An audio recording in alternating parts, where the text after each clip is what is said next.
room that would like the public comment, let's go to you first in person, and then we'll go to those folks online.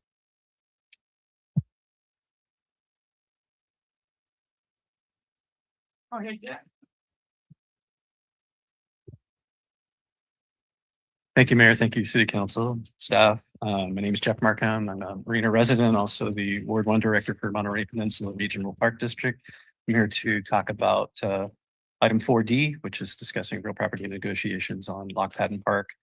Thanks for letting me address this item. As you recall, last City Council meeting, our General Manager, Eric Morgan, delivered a letter and spoke to the Council about our desire to work with the City of Marina and to enter into a planning process so we can work through the many issues at Lock Padden Park. As he noted, some of the previous plans that we had done either had not been fully approved or had not gone through a full CEQA process, and therefore we're not clear how many of the plans or amenities would actually have survived the CEQA process without either being removed or significantly altered. What we're trying to do is point out that the Monterey Peninsula Regional Park District, we manage over 20,000 open space acres. And we have a very good track record of working with partners to achieve joint goals, as well as working with bodies such as California Fish and Wildlife, Coastal Commission, Army Corps of Engineers, various city and county agencies.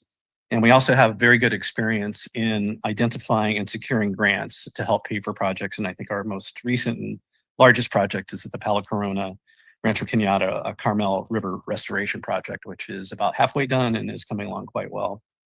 I'd like to urge and point out that the City of Marina and the Park District stand a much better chance of planning and long-term success by working together than separately. And I'm urging that we work together to make some progress on issues which have been identified and projects which have also been identified.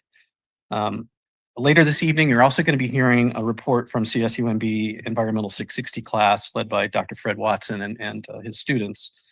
And they're going to be talking about some of the changes which have occurred to Lock Padden Park over time, their effects of the habitat and wildlife. And to me, there is a great sense of urgency that if we don't work together, there will be dire and potentially irreversible consequences to our beloved wetlands park. I think we can't let disagreements on projects and project particulars keep us from doing the right thing and taking care of this very special park. So let's work forward together on the things we agree on and work through the things that we disagree on. Together, I'm very confident we'll succeed, but I fear apart we're going to fail.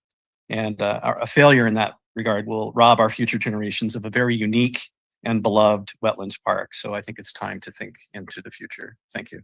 Thank you, Jeff. Let's not fail.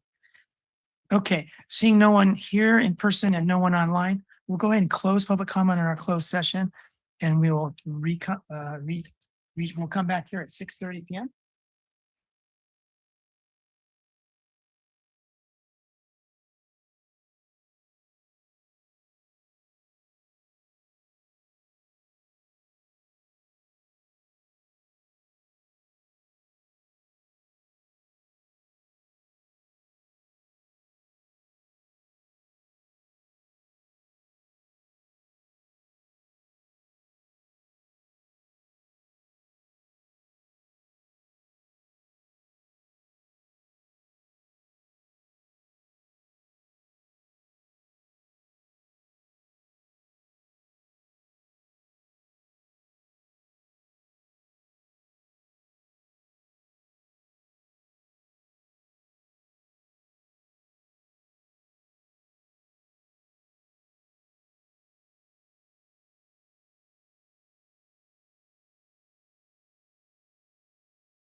We'll get started with a couple of preliminaries while we wait for our city manager and Councilmember Viola to join us, so we have a full crew.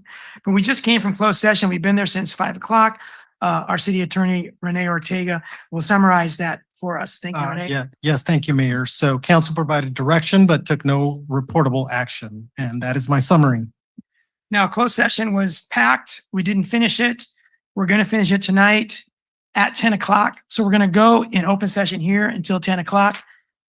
And when, wherever we are, we're going to adjourn and mop up on Thursday night at 7:30. So 7:30 PM this Thursday will be the mop up of what we don't finish tonight so that we can get this closed session, because lock patent is important for us to be a little bit urgent. So we're going to make sure that we cover that closed session item before we go home tonight. And that will be at 10 o'clock. So we're kind of under a hard stop at 10 o'clock. And let me ask our city manager, how do you want to advise the public in as much advance as possible of what is going to be after 10 o'clock?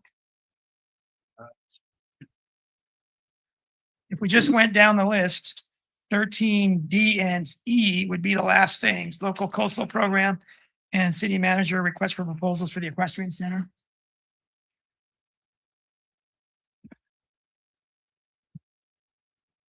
Yeah, we might not get to the equestrian center at the end. Okay, so if you're here for the equestrian center, just know that we might Recording in not get to that progress. tonight. Do you think we'll get through A through D? I think we can. Okay, and we're often optimistic, so we'll check in on time a couple times during the night, so you're not waiting for something that never happens for too long. All right. So would someone like to volunteer to lead us in the Pledge of Allegiance? Just raise your hand. Okay, and what's your name? I can't see you. Nancy, perfect. All right, former council person Nancy Amadeo will lead us in the Pledge of Allegiance after a moment of silence.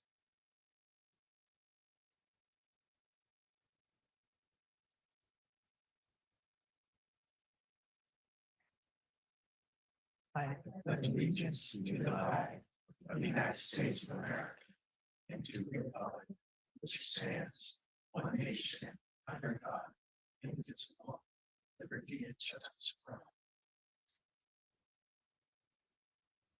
Thank you, Nancy. Okay, Councilmember McCarthy is going to lead us through a Red Cross Month proclamation. Thank you, Brian. Thank you, Mayor. And I want to recognize, I think we have Ed Sanchez in the audience. Do you have anyone else with you, Ed? Is anyone else with you today, or is it? Okay, great. So I'm happy to read this proclamation. And I have to say that I just kind of Googled the origins of Red Cross because it's not in the proclamation. And if Google's correct, it was founded by someone who was appalled by the lack of care for wounded soldiers in the 1859 Battle of Solferino. And I just want to take a moment to recognize, as we possibly enter into another war, just how important this organization is. And with that, I want to read the proclamation, which states, whereas in March, we celebrate American Red Cross Month by honoring our neighbors who make its humanitarian mission possible in Marina. Every day, their acts of kindness change lives, bringing relief, comfort, and hope when help can't wait. The compassionate spirit runs deep in our community, just as it has for 145 years throughout the American Red Cross. Whereas the contributions of local Red Cross volunteers, 181 in the county, give hope to the most vulnerable in their darkest hours. Last year in Monterey County, volunteers helped 49 families affected by 30 home fires. I know at least one of those was here in Marina. By addressing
your time. Thank you very much. Thanks, Ed. And if you'd like, let's do a quick picture.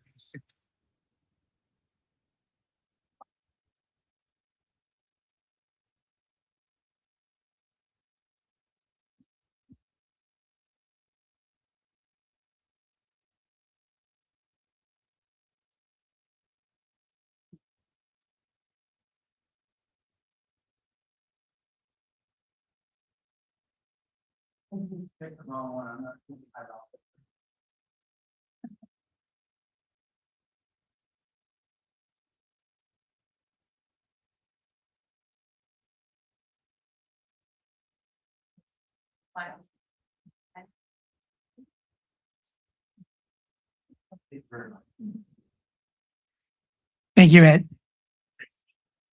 Thanks for- Oh.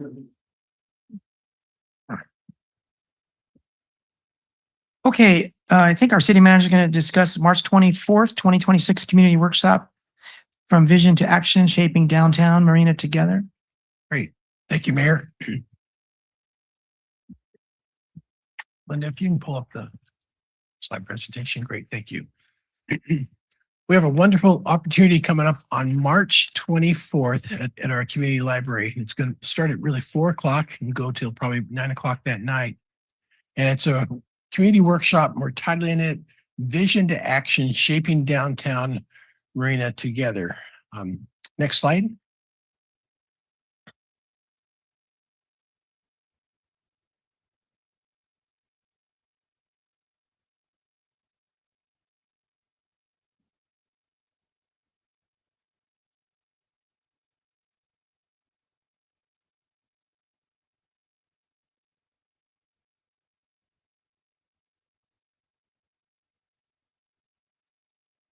There you go. So this right here represents our downtown, our core downtown, our transitional downtown. Our city for 20 plus years has been working on a downtown vitalization plan. The council adopted one in 2024. So we have a downtown vitalization specific plan. We have done economic and market studies of our downtown businesses as businesses citywide to identify where are gaps, what businesses want to come here based on our demographics. And next slide.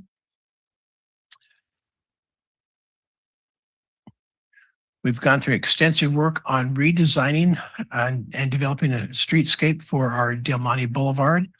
And these are the final concepts from that. Next slide. This kind of shows the intent of that Del Monte is to slow down the traffic, put in some roundabouts where we can. It'll narrow down to one lane. It'll actually will improve the traffic flow. Going to add separated biking and walkable corridors, improve the areas that our businesses can move out to. And so this is kind of a streetscape on it. So council has already approved this design. Next slide. We have a roundabout plan at the intersection of Del Monte and Reservation. And we have a $1.7 million grant. And originally the grant was to put in new crosswalks and signals there. And the council said, well, what about a roundabout there? And so we have a roundabout design, and that's a possibility. The grant would absolutely apply to the roundabout. Next slide. Then the council and public said, well, for doing this, what about Reservation Road? What are we going to do with Reservation Road? So we brought in Kimley Horn, and they looked at the whole traffic flow, did a traffic study on Reservation Road. And they looked at converting the traffic signals into roundabouts and narrowing down the roads where we could, improving the walkability and bikeability of Reservation Road, and kind of came up with these ideas. Next slide. This is kind of a cross section of what it could be. And so we have a lot of information that we have put out here. So we have our downtown vitalization specific plan. We have our Del Monte corridor plan. We have our economic development plan. We have our reservation corridor study. And so this workshop on March 21st is going to put all this information together. And really at 4 o'clock, we're going to have our various consultants are going to be available just to talk one-on-one. So it's going to be kind of an open house so you can talk into detail about all these specific plans. And then really from 6 o'clock on to about 9 o'clock, we're going to have a facilitated workshop, but they're really going to be talking about, what is downtown? What is your vision for downtown? Where is downtown? What do you want to see in downtown? And so for the next 3 hours, we're going to engage the community and find out what you want. Well, this really is our future of our community. And so we're opening up to everyone. We encourage everyone to attend. It's at the library. And we're really excited about that. We're going to start putting out a lot of information on our website, on social media, but this is just to put it out there to everyone. If you have questions, please reach out to us. Thank you, Mayor. All right. Thank you very much. Now we go to council and staff announcements. Any staff announcements? Ismael Hernandez is the director of our Public Works Department. Thank you, Ismael. Thank you, Mayor. The only announcement I have is that we want to introduce to you our new assistant engineer, Lisandro Salazar. He just started a couple of weeks ago. Can you repeat his name, please? Ismael? Lisandro And his last name? Salazar. Okay. Yeah. He's from the area, lives in Seaside, went to high school in the area. He did an internship with the city of Marina a couple of years ago. Then he left and finished out his degree in Sacramento, came back and loves the area, loved working for Marina. So he actually, he graduated school, waited a few months until we had an opening. He kept calling and checking in, but he really wanted to come back and work for us. And we're thrilled to have him. And we're actually really blessed. He's been a great help already. So come on up.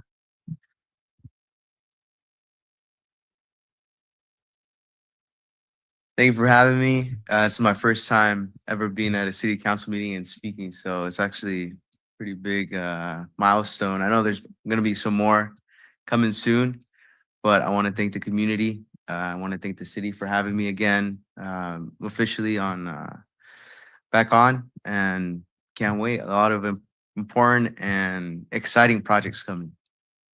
Thank you. Welcome aboard.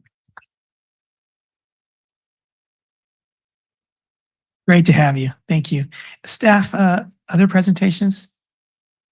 Okay, council? Councilmember McCarthy? Thank you, Mayor. Just real briefly, I want to remind the audience that a couple weeks ago, city staff released Marina Connect. It's a way for residents to report concerns that they're seeing in the community, whether it's potholes or streetlights that are out, a lot of public works related things. That now I know why they're hiring more people. And to staff, I just want to thank you for going down this journey with us. I mean, this for me is huge. I could not be happier that the city has implemented this. I know it's going to be a long journey, but stick with it. I think that all of our residents are going to benefit through the use of this program. So thank you to all the staff that are kind of working out the kinks and making this work. Thank you, Mayor. Great, Brian. Let's go to Mayor Pro Tem Vischer. Thank you, Mr. Mayor. Just wanted to announce that this afternoon was the final engine widening and roundabout project meeting, Zoom. And I just wanted to announce they're still ahead 3 months of schedule, and the artwork will be installed hopefully later in March. And there will be a festive ribbon cutting at some time. But anyway, I just wanted to brag for the city. For the team, I wanted to brag about this on their behalf. They should be so proud of themselves. Awesome project. Thank you. Great. And I'll piggyback a little bit. Volunteers came together Sunday, a couple days ago, and cleaned up the Imgen Parkway Abrams Drive area. When we drove by the 4 directions, we didn't see a lot of trash, but 2 hours later, we had collected, like 4 large trash bags and 1 large trash bag of recyclables. And we noticed a punch list of items when you get off your bicycle or your car and you go walking around that whole area. There's a lot going on as far as litter and construction debris and weeds coming into the new landscaped areas. And so I think there's still some follow-up items to do. And Ishmael is aware of all of those as well. So it's not done yet, but it's a premium project. If you are familiar with roundabouts, these have a lot of space. They're well done. They look nice. they're flowing fantastically. I understand there was a CHP involved in an accident soon after they were open. Don't have the details on that, but I watch it a lot, and you're all welcome to watch it 24/7. There's webcams on mginparkway.com. One of the best is the corner of Mgin Parkway at Abrams, where you have the most traffic. So if you watch it during rush hours, it's fascinating to watch. The other thing I want to mention is we have a Earth Day coming up April 18th, Saturday, April 18th, 2026. It's always outside the Marina Library at Lock Patton Park, and it's the 20th annual Earth Day event. It's just a fantastic way for people to volunteer and then get fed for free and have a festival and a party and dancing. And all the kids go home with environmentally friendly free toys of good quality, thanks to, in large part, almost entirely, to Councilmember Biala, who helps fund those and shops around for months. So anyway, great event, April 18th, Earth Day. Okay. Let's now go to public comment. Anything that's on our consent agenda, this is the time to comment on that, or anything else that's on your mind that's not on the rest of our agenda besides consent. Yeah, step on up. We'll talk to the people here first, or have them talk, and then we'll go online. Good evening, ladies and gentlemen. My name is Michael Markovich, manage a small apartment complex, Corner Lake and Palm. We got a problem. It's going to get worse. I'm out there all the time. That's my day job as such. Half the people that go to the intersection stop. It's a very heavily traveled intersection. The other half, about half, do a St. Louis stop. They hesitate. The other 25% blow right through it from every single direction. We're right next to the Children's Center. Got kids, little kids walking, little kids in strollers. They can't move too fast. Somebody comes through. We've got older people. We go out walking of a morning. Plenty of times we've seen them blow through. We've got tourists coming through looking for a quick way to the beach. The last time we had a police officer spend significant time, about 2 years ago at my request, they pulled somebody over in minutes. And it's not getting better. What I request is increased yet sporadic police presence. Come from time to time, every couple of weeks, 15, 20 minutes. Keep them guessing.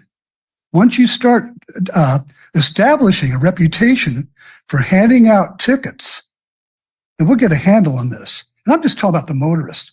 The bicyclists don't even bother to stop, yet they are subject to the same rules of the road that motorists are.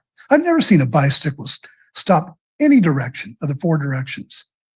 I'm really concerned about these little kids. They can't run too fast or not run in the right direction.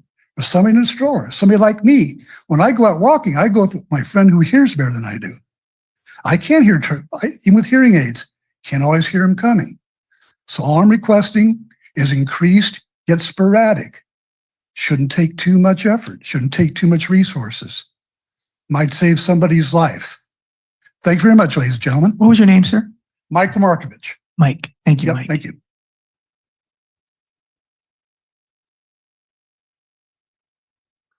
Hello, council members and staff. Christina Medina Dirksen, resident of Marina. First of all, thank you for all that you do. Really appreciate your selflessness and your time here. I have 2 things to talk about. First one is I am Team Ishmael. I am loving our street sweeper.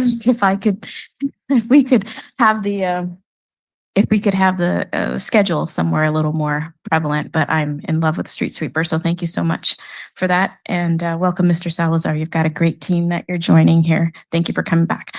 The other thing is I wanted just to let you know that Marina Youth Arts is having its annual tea party this year.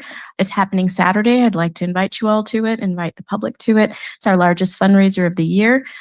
It's going to be from 1 to 4 out at the Moose Lodge, and tickets are still available. So please let me know. The Matilda is the theme. Kelly Pelton, who is retiring from our theater program, she'll be giving her last performance with the team of Matilda.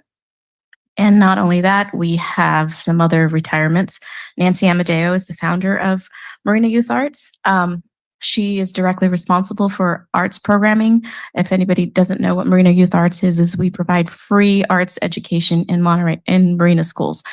And we are 100% volunteer, 100% fundraising. So all the money stays here, which is very important because as we speak, MPUSD is talking about cutting mental health positions.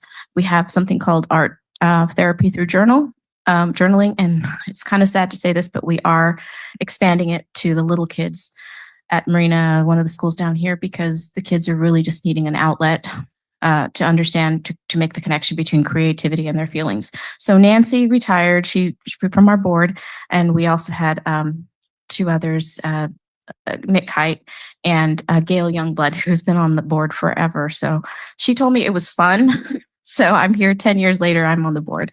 So anyways, I just want to say thank you to Nancy for founding something that has been so important in our community. And just know that it is a very Marina thing for all of us. You know, it's we take care of ourselves. So the pride is to have a program where our kids are, you know, engaging in the creativity, and it's all because of we have support also from the city. So thank you. Thanks for all you do, Christina. So I have to say, I'm very proud of Marina Youth Arts. I couldn't have retired if our current president hadn't done such a great job recruiting new board members with amazing skills. So the organization will live well beyond me, hopefully well beyond Christina, and well beyond all of you. That was the plan when we started it, and it has grown exponentially. And certainly Marina Youth Arts always accepts donations. You can do that at any time. So don't hesitate. I am here to say thank you to, again, Ishmael for the park, almost complete, Gloria Jean Tate Park. It is amazing. I've been here for over 38 years. That park originally opened about a year and a half after we moved here. And my daughters were 2, 4, and 10 when we moved here, and they all enjoyed it. Well, I recently sent them pictures that I took of the park and what it's going to be in a very short period of time. And their response, the oldest, who's now 49, says, "Oh, I wish they'd done something like that when we were kids." And my 2 younger daughters, they have children. Well, my middle daughter has a 21-year-old. He's not interested in playing at the park, but I'm sure he'll work out on that equipment there for adults and teenagers. But the other 3 are 7, 6, and 4. And they are so excited to come back to Grammy's house so that they can go to the park and not just ride on the pump track, but play on all the equipment and a huge lawn to run on. And oh, they have dogs. Guess who will be coming to the dog park?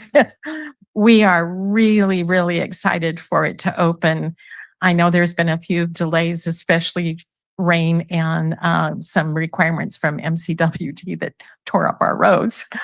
But I know that'll be completed soon, and they are still working at putting equipment together, and it's just super exciting. And I want to say thank you very much, City Council, for approving the expenditure of funds, and Ishmael and his team for putting together a wonderful park that'll work for generations to come. Thank you so much. Thank you, Nancy. And hello to Dan. Thank you. I'm sure he'll be on the swings and stuff like that. Hello, my name's Natalie Anicetti. Thank you for hosting this tonight. Thank you for also talking about the agenda items and how you may not be able to get to all of them. And one of the items that I'm here to listen and potentially comment about is the last one, which has to do with the equestrian park. And so because you may not get to that tonight, I would just request that whether it's tonight or on Thursday, which I would try and return to if that's the case, could you please start that section by explaining why you are looking to adopt a resolution authorizing the city manager to issue a request for proposals to solicit qualified operators for a long-term concessionaire agreement for equestrian programs at the Marina Equestrian Center. There's currently someone there, and I'm just confused as to why. And so if you can start the proceeding, that way it can be more effective for public comment. Thank you. Thank you very much, Natalie. Anyone else in the room before we go online? Okay, anyone online who wishes to raise their hands to speak, please do so. We'll give you a moment. All right, we'll close public comment. Natalie, thanks for this suggestion. I think that would probably happen. That's a good suggestion. Probably staff was going to introduce it that way. And Mike and Randy, our police chief. Randy, do you have a way? How do we follow up with Mike? If Mike wants to follow with Randy directly, police department, he certainly can. Is Mike still here? Um, So how do we, but well, we took his comments and, Randy is aware of it, and so he'll take it. all right. Anything I didn't address that needs addressing? Everybody else? Okay, let's move then to our consent agenda. Council, do you have anything you want to pull or ask brief questions?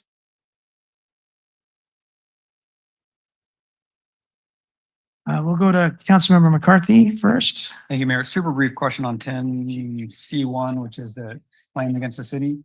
I was just a little surprised because this is a member of the public just mentioned the roads being torn up. This is a case where a contractor perhaps damaged some private property, but they're issuing a claim to the city. And in research, that's not uncommon, right?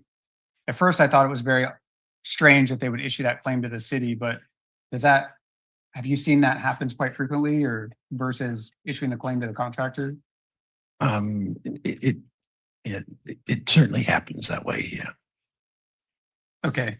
But it'll just go through a normal process. Okay. And then just my follow-up is I asked, I think over 6 months ago for staff to provide the council some kind of synopsis of the claims over the last 5 years or so and kind of what the statuses are. And I don't know if there's been any progress on that, but I'm still very much interested in that. I don't know if the rest of the council is, but if not, I can take it as a one-off. And if so, maybe we can have that disseminated to the council. Thank you, Mayor. Okay, thank you. Lane, that claim list, is that something that can be forthcoming? I'll work with Belinda on that, yes. Okay. All right, Mayor Pro Tem Vischer? Thank you, Mr. Mayor. Just a quick, let me see here. Sorry.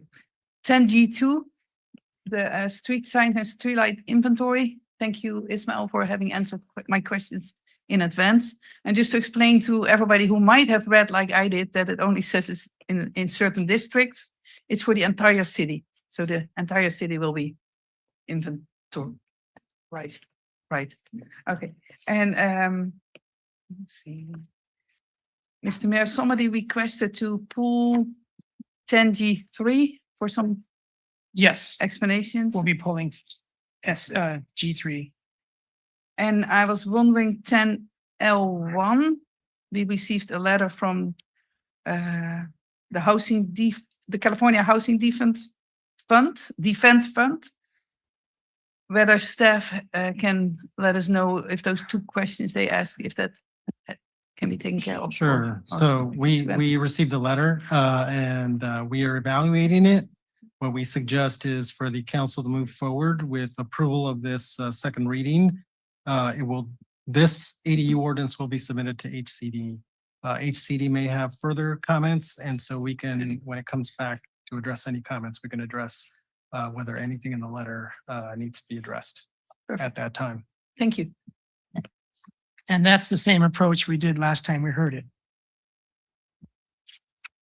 That we had last minute correspondence from the state and staff said, let's approve what's before us and we'll make sure to address state concerns. So it's kind of the same thing. So at the last meeting, we actually incorporated some revisions and we brought it back. We incorporated those revisions. Those revisions are before you in the packet. These are further revisions that are requested, but we request, again, we recommend the council move forward and get any feedback from HCD. And then at that time, we would make any further edits as well as incorporate any comments necessary and bring that back to council. Thank you. Councilmember McAdams? Thank you, Mayor. Just some comments on 10F1. I'm very grateful that this is in our consent agenda, and I want to reaffirm my commitment to ensuring that our city facilities remain safe, welcoming spaces, free from ICE activities. And I'm very proud of the city for taking this step and appreciate my colleagues' support. And then 10F20, I'm pleased to see the restroom coming to Sea Haven Park. And as I have spoke over the last few years, I'd also like to take this opportunity to yet again advocate for the restroom at Windy Hill Park, which is still not installed. However, I'm told that it's on the way. So thank you. It is getting very close. So if you want to see a $500,000 prefabricated restroom, go to Sea Haven Park after it's in. And when is it going to be installed? Ishmael, what's the time frame on that?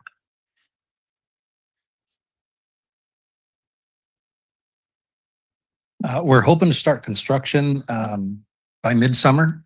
So about 8 months or so after that, the restroom will be installed. And that's plumbing and concrete, and then Plumbing the and restroom concrete. comes and Yeah, so the construction project, we'll build the park, have the pad and everything ready to go. And when the restroom comes in, it's just a crane sets it in place and we're ready to go.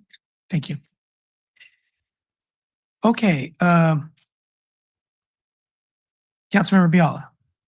Want to make a motion to approve the consent agenda, and I guess we're pulling 10G3.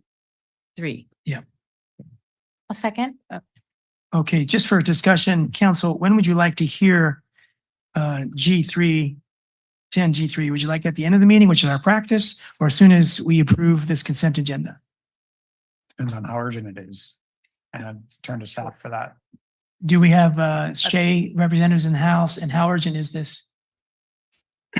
I think the questions that were raised really are not items to discuss that are not really related to this agenda item. So it would be quick. Yes.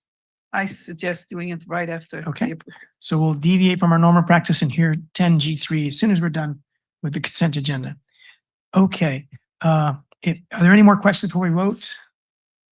Did someone make a motion? And who was the second? Brian, Jenny? Okay, all in favor, please say aye. Aye. All opposed, please say no. Okay, thank you. That's unanimous. We move to consider 10G3, which I and Mayor Pro Tem pulled because a resident was concerned that the HOA, the homeowners association, will be responsible for some maintenance of a roundabout, but that might not be germane to this issue. So I'd like to turn over to our city attorney. Sure. And very briefly, this is an amendment to an existing agreement. The existing agreement imposes the obligation to maintain the private improvements on the developer and then the HOA. So that obligation is not being changed by this amendment. That is a pre-existing obligation. So, but just very briefly, this amendment does three things. One, it recognizes MCWD's easement, which it has in the right-of-way area. Number two, it just clarifies that the level that the private improvements need to be maintained, which is a provision that we inserted in another landscape agreement in November 2025 that council requested. And then the third amendment that the city requested was just clarifying that the city can terminate this agreement and the conditions under which that agreement can be terminated. Okay, thank you. Is there a motion on this? I'd like to motion to approve I second. 10G3. I second. Okay, so we're approving amendment number 1, and we're authorized city manager to execute the amendment with final approval by city attorney. All in favor, please say aye. Aye. All opposed, please say no. All right, that passes unanimously, and we move to a public hearing to hold a special election regarding City of Marina's Community Facility District in Marina Station. And I'm giving something to read here. This public hearing is relating to that formation of a Community Facilities District number 2026, number 1. And it's now opening our public hearing at 7:34 p.m. The council has received a staff report on this matter, which is hereby entered into the record of this public hearing. Staff has a presentation to follow, and then we'll open up to the public during the hearing.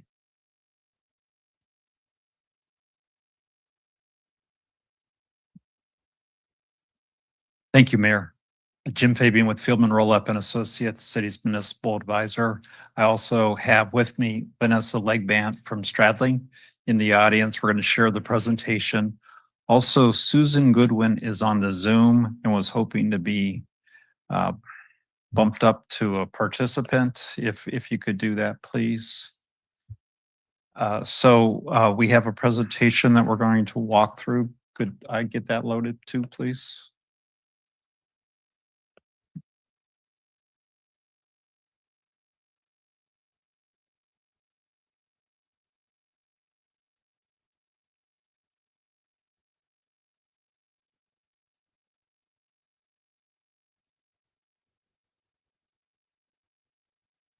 To the beginning, please. Okay, great. Thank you. I can take control, right? You're probably saying, okay, you take control. Well, again, good evening. Thank you for having us back. We were here on January 21st with the resolution of intention for the Marina Station CFD. Tonight, as the mayor described, we have our public hearing to continue the process of the formation of the CFD. At our meeting, excuse me. At our meeting on January 21st, Karen Tiedemann was here and provided in detail a great backup of the Marina Station project. Going back to the very beginning, back in 2008, the amendment that was done as well to the development agreement and listed the different approvals along the way that the city has made related to the project. The 2022, as I mentioned, was a development agreement amendment that recognized the new property owner, Third Millennium, really fine-tuned the development agreement for what was now the plan for the project and extended the term, did some other things related to the project, including reinforcing the fiscal neutrality that is a key component of the project from the city's perspective. This is an overview of the project for the Marina Station development plan as it currently exists. When you think about Marina Station, it'll be 1,360 homes. Those consist of single-family homes, roughly 887 of those, 473 multifamily units. There is a requirement for low and moderate income housing as well. Also, a key component of the project is the jobs balance. We have, as you can see here, retail space designated in the development, office space, and industrial space, and then 19 acres of parks and open space as part of the development. Just to recap where we've been so far on the CFD formation side of things, back in December of 2024, we approved a deposit and reimbursement agreement whereby the developer agreed to pay all costs associated with the formation of the CFD. The developer submitted a petition to the city that also included a consent and waiver of certain election requirements associated with the CFD, and really was the impetus to start the CFD formation process. At that time, the developer, in their petition and their approach to the CFD, they wanted to form one improvement area now, and then to designate the rest of the site in Marina Station as a future annexation area. That future annexation area would require city council approval to annex the property into the CFD at later points in time. But the first improvement area number one is what is being designated right now at this time. This map, you can see the dark graded area is that future improvement areas, the annexation areas. Down at the bottom is the improvement area number one portion of the project. And the CFD boundary map after our this map has been recorded with the county. So on January 21st, we came forward and had the resolution of intention. The resolution of intention was step number one in the process of a CFD formation, where we accepted the petition. We also approved at that point in time our intent to form the CFD to do improvement area number one now, to have these future annexation areas in the future, and then had in front of you the rate and method of apportionment, which provides the detail of how the special tax will be levied within the CFD. And then it's set tonight as our public hearing for the CFD formation. Additionally, wanted to go into detail on how the CFD special taxes work. Every property within the CFD will have a special tax lien recorded against it unless it's exempt. You can see we have roughly $2,761 to $4,458 per unit for each single family home within the development for their special tax share. Anybody who buys property within Marina Station will be informed about the lien on their property and the special tax obligation that they assume when they purchase the property. We also levy against the multifamily property in the district, and then also have a tax if it's undeveloped property.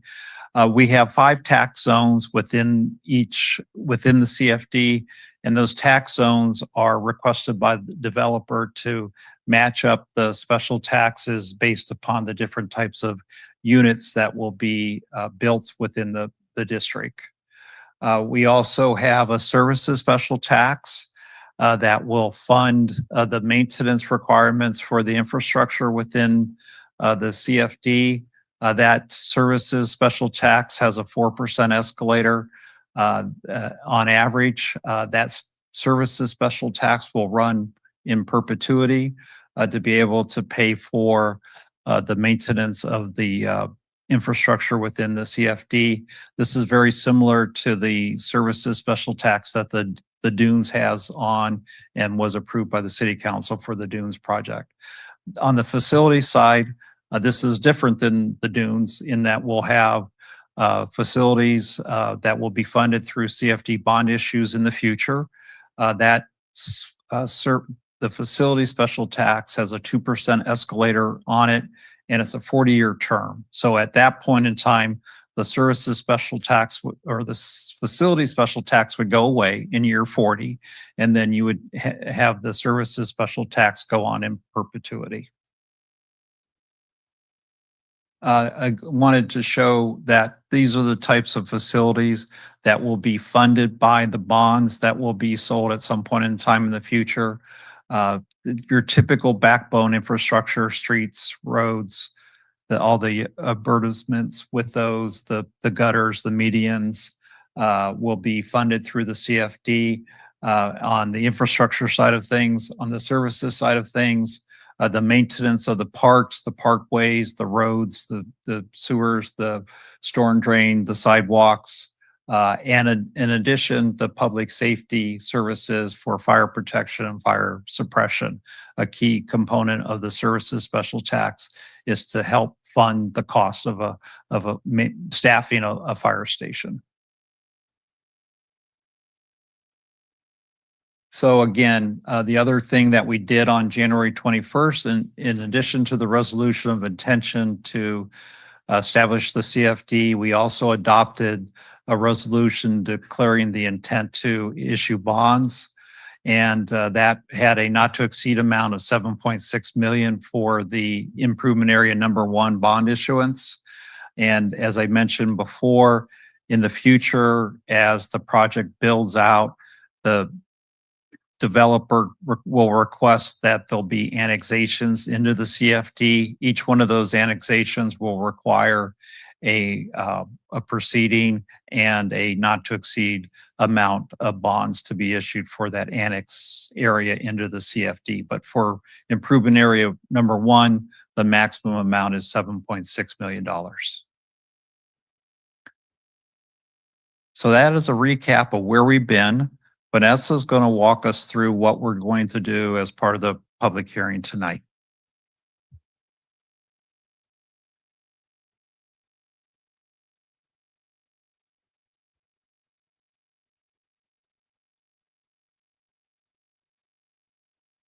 Great. So you've already opened the public hearing. So that was step one.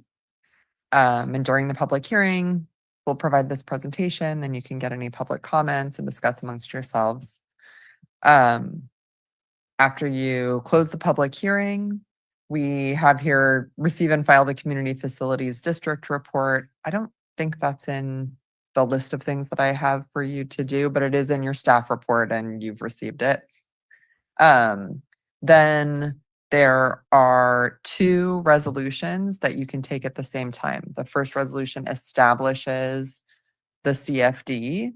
So it, approves the rate and method, establishes the boundaries of the CFD,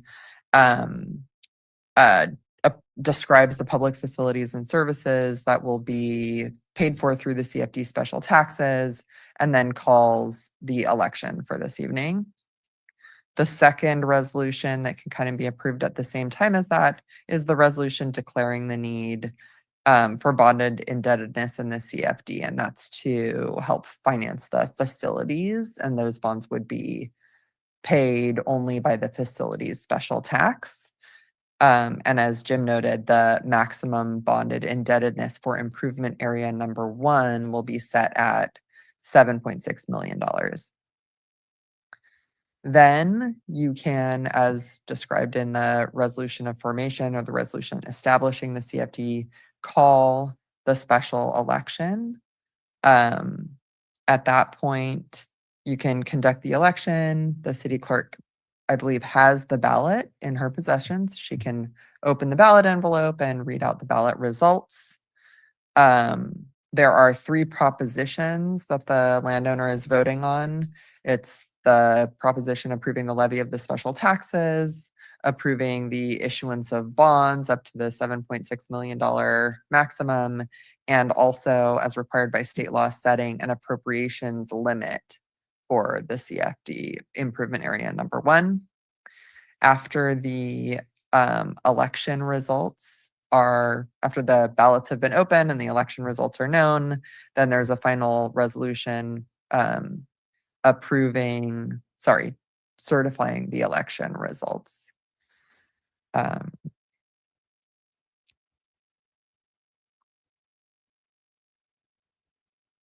Sorry, I didn't put the slides forward. Once the election has been certified, we're assuming that they are voting yes in this presentation, then you can hold the first reading of the ordinance that approves the levy of the special taxes within improvement area number 1 of the CFD. And then we have here approve an acquisition agreement. That's actually part of the resolution of formation. So that will have happened when you approve the resolution of formation. Oh, okay, Vanessa, I'm a little confused on what you just said. That last motion you just described, is that to waive the full reading and approve the title only? You can absolutely do it that way. Yes. Okay. Thank you. Sorry, go ahead. Okay, so then after assuming successful public hearing, we have a couple more things that need to be done before the CFD is formed. We come back with the second reading of the special tax ordinance on March 17th. And then we would record the notice of special tax lien with the county. Again, that would put the lien on all property within the Marina Station CFD boundaries. And then 30 days later, the special tax ordinance would become effective, and then the CFD is formed at that point in time. So with that, happy to answer any questions, or if you want to work through the public hearing matters, just let us know. All right. Continuing the public hearing, do we have any public comment? And we'll start with folks in person. Then we'll go online.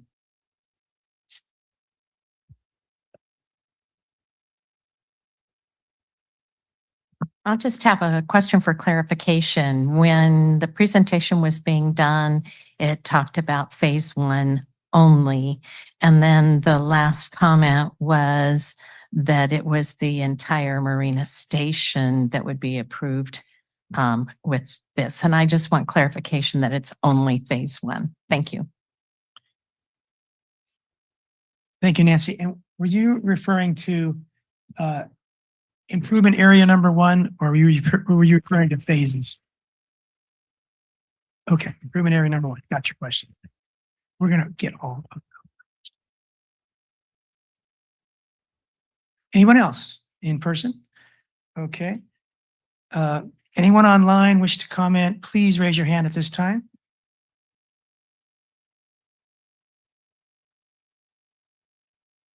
All right, we'll go ahead and close public comment portion of this hearing. Oh, okay, we'll reopen the public comment. Come on up to the microphone. Natalie, right? Welcome back. It's just a request for a definition of what CFD is. Great. Okay. Thank you. Anyone else wishing to speak in person or online? Okay, now we'll close public hearing. First question is, it was mentioned that improvement area number one would be financed with a $7.6 million bond indebtedness. And can you speak to the other improvement areas? Absolutely. So tonight, the proposal is that you form the community facilities district. Sorry, I'm stuttering. The community facilities district and designate the initial area that's being included within the community facilities district as improvement area one. So the entire portion of the district that is being formed tonight and established tonight, that will be improvement area number one. Then you are also proposing to designate a future annexation area, and properties within the future annexation area can be later annexed into improvement area one, or they can be annexed into the community facilities district as subsequent separate improvement areas. And that is to be determined at a later time. Okay, and can you help define what a community facilities district is? Yes, absolutely. So when we say CFD, we mean Community Facilities District, and it's a special tax district formed under the government code and the charter in the city of Marina, where you can levy a special tax that is designated to pay for facilities and services within or of benefit to that specific area. And in this community facilities district, which infrastructure services will be paid for by the CFD? So the facilities portion of it, the new construction, is primarily roads and road maintenance. Oh, and utilities. And then the services is like road resurfacing, road maintenance, and fire services, and a little bit of parks. And how about stormwater? Storm. Anything to do with stormwater is paid by the CFD? I don't remember if that is specifically. And street lighting? Yes, those are in the CFD. Because the other CFDs we have, they pay for, like the Dunes pays for Yes. street lighting and stormwater retention, maintenance and roads. Correct. Those are all in the CFD. Okay. Mayor Pro Tem Vischer, did you want to give us some input? Yeah, it might help. Page 11 in our packet shows all the elements that are. Can you read through some of those? Which, I could have known. Okay. And first of all, on it says fiscal year 25-26 facilities cost. And it accidentally says annual costs for the facilities, but that annual should be crossed out, which took me an extra 10 minutes to understand this thing. So it says streets, storm drain, sanitary sewer, potable water, recycled water, city parks, Del Monte Boulevard, northbound Highway 1 intersection, southbound Highway 1 intersection, Tate Park lift station, and then a 15% contingency on all those projects for a total of $63,492,274. And the second box? And the second box for the services cost, annual costs, street maintenance, sidewalk maintenance, curb and gutter, vertical curb, park maintenance, fire services costs, and administration costs. for a total of 2,023,000 some thousand. Okay. Thank you very much. That puts it into perspective. Okay. Anything more, Vanessa? All right. Thank you very much. Okay, at this time, do we have any discussion or questions from council members? We'll go to Councilmember McCarthy. Thank you, Mayor. Couple questions. One is last time I think we talked about the fire station issue, and my question with staff is, did you go back and make 100% sure that we're heading in the right direction with that and that there's no opportunity to ask for land or whatever the language argument was that we had at the last meeting? Yeah, I met with the developer and we're fine. We're covered with it. If in the future phase, which we will never need, that we decide that we want to build a third fire station, they have land and we have the ability at that point. But all of our fire service review shows that at build out, we will never need a third fire station. Okay. And then just a little commentary maybe for the council is that, you know, this is right, what people call Melrose. It was a law that was enacted by, I think that was the name of the people that created legislation. But these are the kinds of legislation that people down the road are going to ask questions like, hey, why do we pay this to fund our infrastructure when people like me get it for out of the general fund, right? Like, and so they are not only going to have to fund their own infrastructure, but they're going to have to pay regular taxes too, right? That also fund my infrastructure. And so, you know, it's don't get me wrong, I'm not trying to derail this thing. I think we've been going down this path for a long time, but I think it's really important that we all understand what we are doing tonight. And that is creating, you know, a tax burden that are going to live in these neighborhoods that, quite frankly, I know I don't have to pay. I do have a question for the consultant, and that is, to what extent has this paradigm kind of been stress tested in terms of a huge market downturn, where maybe lots don't sell, or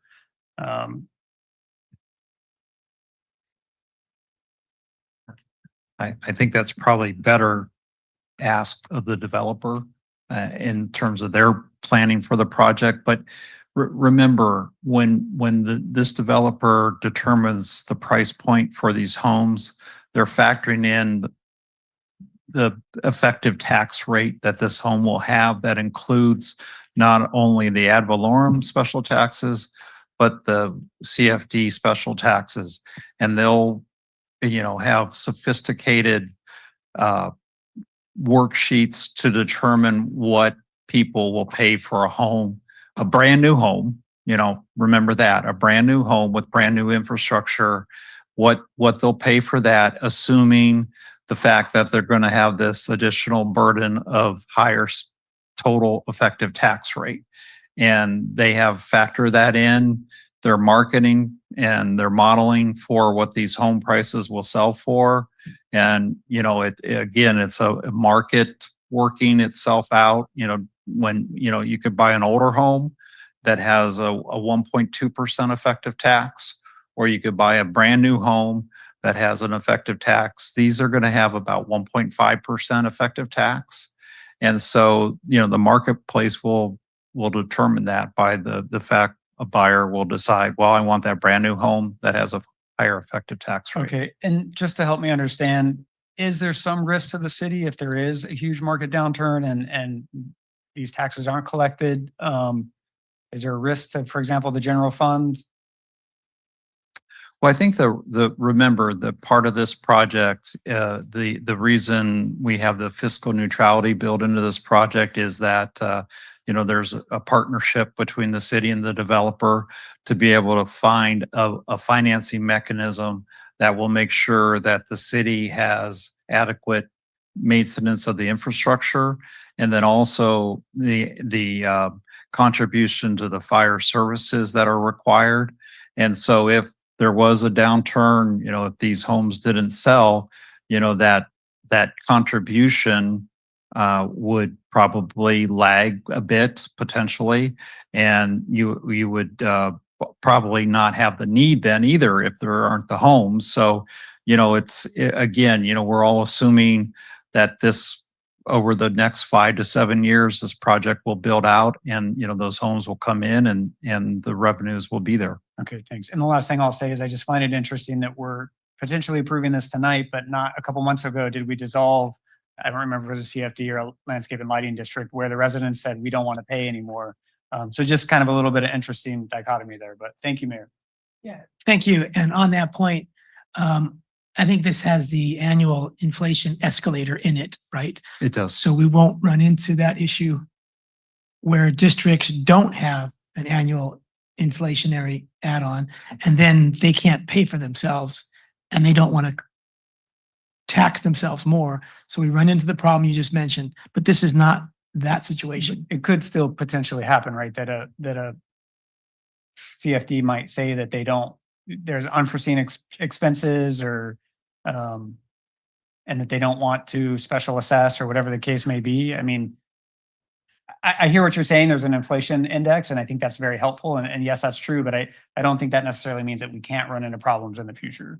Yeah, I'd like to get an answer to that. You know, are there risks involved with payment of the community facility district fees? Well, what happens with the CFD, Community Facilities District, I should say that, Community Facilities District, not using the acronym, but, you know, this property, every property within that Community Facilities District will have a lien on it. And that lien is there to protect bondholders when the CFD bonds are sold. So if a homeowner said, well, I'm not paying my taxes, there's foreclosure provisions that would be put into future actions that would require the city to foreclose on that homeowner for non-payment of their property taxes. That would include the special taxes. So you have that mechanism to make sure that everybody pays their taxes going forward. And typically, when you have a mortgage on a home, that mortgage company who has a lien would protect their interest and pay the delinquency and the special taxes. So there's mechanisms to make sure that special taxes are paid in the future. Brian, did you have anything else? No, thank you, Mayor. You're welcome. Thank you. Let's go to Councilmember McAdams. Thank you, Mayor. And thank you for this work and for shepherding us through this technical and long process. I appreciate your expertise. This is maybe more of a question for staff. Have we talked about having some sort of public safety substation out there? Police substation, is that what you're referring to? No, we haven't really talked about that. Okay, is that something that we want to talk about? I mean, we're basically doubling our city, right? And so when we, you know, are talking about not having a fire station, I mean, how are we going to get public safety coverage out there? So we're going to have adequate fire coverage. And typically our police are patrolling in their cars around the cities, and they aren't so much in a police substation. Those are more helping them doing report writing and things like that. So I'm not sure if there's need, but we can certainly talk about it. Perfect. I think that would be great. I mean, I think it would be helpful to have a conversation, you know, with Fire Chief and Chief Hopkins about what that plan looks like. I mean, I know that the infrastructure's there, the roads there's planting trees, and there's a few model homes. And I just would really encourage that we're prepared as a city for when we have a mini city out there in Marina Station. So thank you. Okay, and I'll note that we have about 24,000 people now in Marina, and there'll be about 4,000 people living in Marina Station in those 1,360 homes. All right, let's go to Councilmember Biala. Thank you, Mr. Mayor. So in response to Councilmember McCarthy's concerns about the selling of these properties, et cetera, remember this is not a Fort Ord property, and so they're not as restricted and have other things attached to it as the Fort Ord lands would. So people develop these, you know, with the conviction, and they're planning that to sell it. So short of any big catastrophe, I think that it's like any of the dunes or Sea Haven, and with some advantages because it's not a Fort Ord property. But having said that, I just want to say to the public that this is maybe Marina's last big development. We had first the Dunes that had 1237 units, and then Sea Haven 1050, and now we have this 1360. So it represents, of the three large developments in Marina, it is the largest. And the Dunes, and correct me if I'm wrong, Lane, that the affordable units in the Dunes is for rentals, and in Sea Haven, the affordable units are for sales of homes. And in this one, Marina Station, we have a combination of both. On affordable units, they will be both for sale homes and rentals. So I think that's a great contribution to the last development of our city. So I just wanted to help people to see the magnitude of this Marina Station to the development of Marina as a whole. So thank you for coming and being here today. Thank you. Thank you, Kathy. And I'll note that we do have Cypress Knolls coming up, and that might be around 700 units, give or take. Let's go to Mayor Pro Tem Fisher. Thank you, Mr. Mayor. Yes, and not so much a question, but yes, people who buy a home, they will need to do their homework. And it's different for each of the three big developments that we have here. This one is the only one of the three that doesn't need to pay the prevailing wage because it's not former Fourth Ord. It will have CFDs that are higher than especially the first phase of the Dunes. Second and third phase are a little bit higher than first. It's somewhere in between. And Sea Haven doesn't have CFD. So but I don't think that people, when they buy a home, I don't think that will be the determining factor. But of course, you do need to pay a property tax and CFD. And it just is on your property tax bill. So not paying is not really an option. The first thing you get hit with is a fine. You pay an extra percentage if you don't pay on time. And so people better are prepared to, well, let me say this, they need to budget for this. But it's exciting that we have three big developments in our city. So, and it's also very good that maintenance of the two developments that do have CFDs, that you can be sure that those areas will be maintained because the money will be there. So it's give and take. Thank you. Yeah, since Property 13 passed in 1979, cities all over California scramble to make ends meet with rising costs of materials and labor, and the property tax no longer doing the share of pulling the weight that it used to. So we chase after sales tax and hotel tax. And then we have these special arrangements where at Sea Haven is like the rest of Marina that Brian just described that doesn't have a CFD. And then we have tweeners that are neighborhoods in Central Marina that pay for landscaping and street lighting, and they're in landscape and street lighting districts.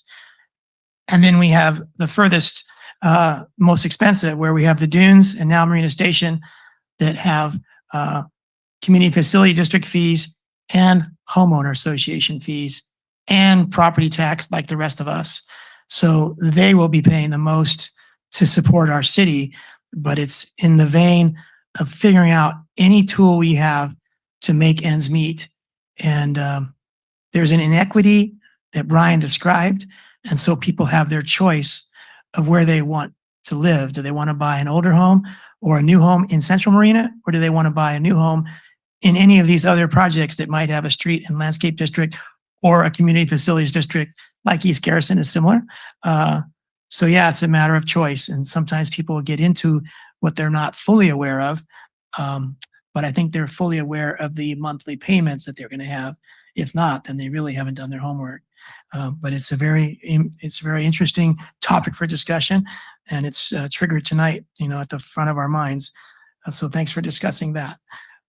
Okay, so now I'll move beyond the council discussion to ask if the city clerk's office has received written protest to any of the matters addressed in the public hearing from any registered voters or landowners of more than 50% of the acreage located within Community Facilities District 2026-1. We have received no protest. All right. And then if there's no further comments from the public or members of the council, I'll declare this public hearing closed at 8:08 p.m. and I'll entertain a motion to approve a resolution of the City Council of the City of Marina establishing City of Marina Community Facilities District number 2026-1, sorry, also known as Marina Station, and an improvement area therein to designate a future annexation area, to authorize the levy of a special tax to pay the cost of acquiring or constructing certain public facilities, providing certain services, and paying for certain incidental expenses, and to pay debt service on bonded indebtedness, and calling an election within improvement area number 1 therein. So would someone like to move to approve? Aye. Okay, and before we get a second, let's table that just for a moment, because there is a second resolution that we can do at the same time and save time. And that second resolution would be that the City Council of Marina, acting as the legislative body of City of Marina Community Facilities District number 2026-1, determining the necessity to incur bonded indebtedness within said community facilities district and improvement area number 1 for the amount of 7.6 million, and calling an election therein. Would someone like to make a motion on those two resolutions? I so move if I don't have to repeat the motion. Yeah. So moved. Councilmember Biala has moved. Is there a second? I'll second. Okay. Now we will go to a vote. All in favor, please say aye. Aye. All opposed or abstain, please say no or abstain. Thank you. That motion passes unanimously, and the resolutions that we have just adopted call for an election within CFD number 2026-1 to authorize the levy of a special tax, the incurring of bonded indebtedness, and the approval of an appropriations limit for CFD number 2026-1, which is to be held at this time by the Deputy City Clerk.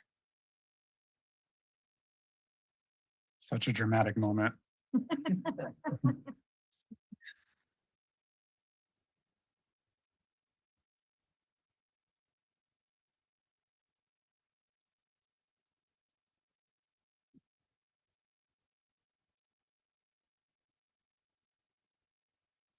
We have one ballot, 3 yeses.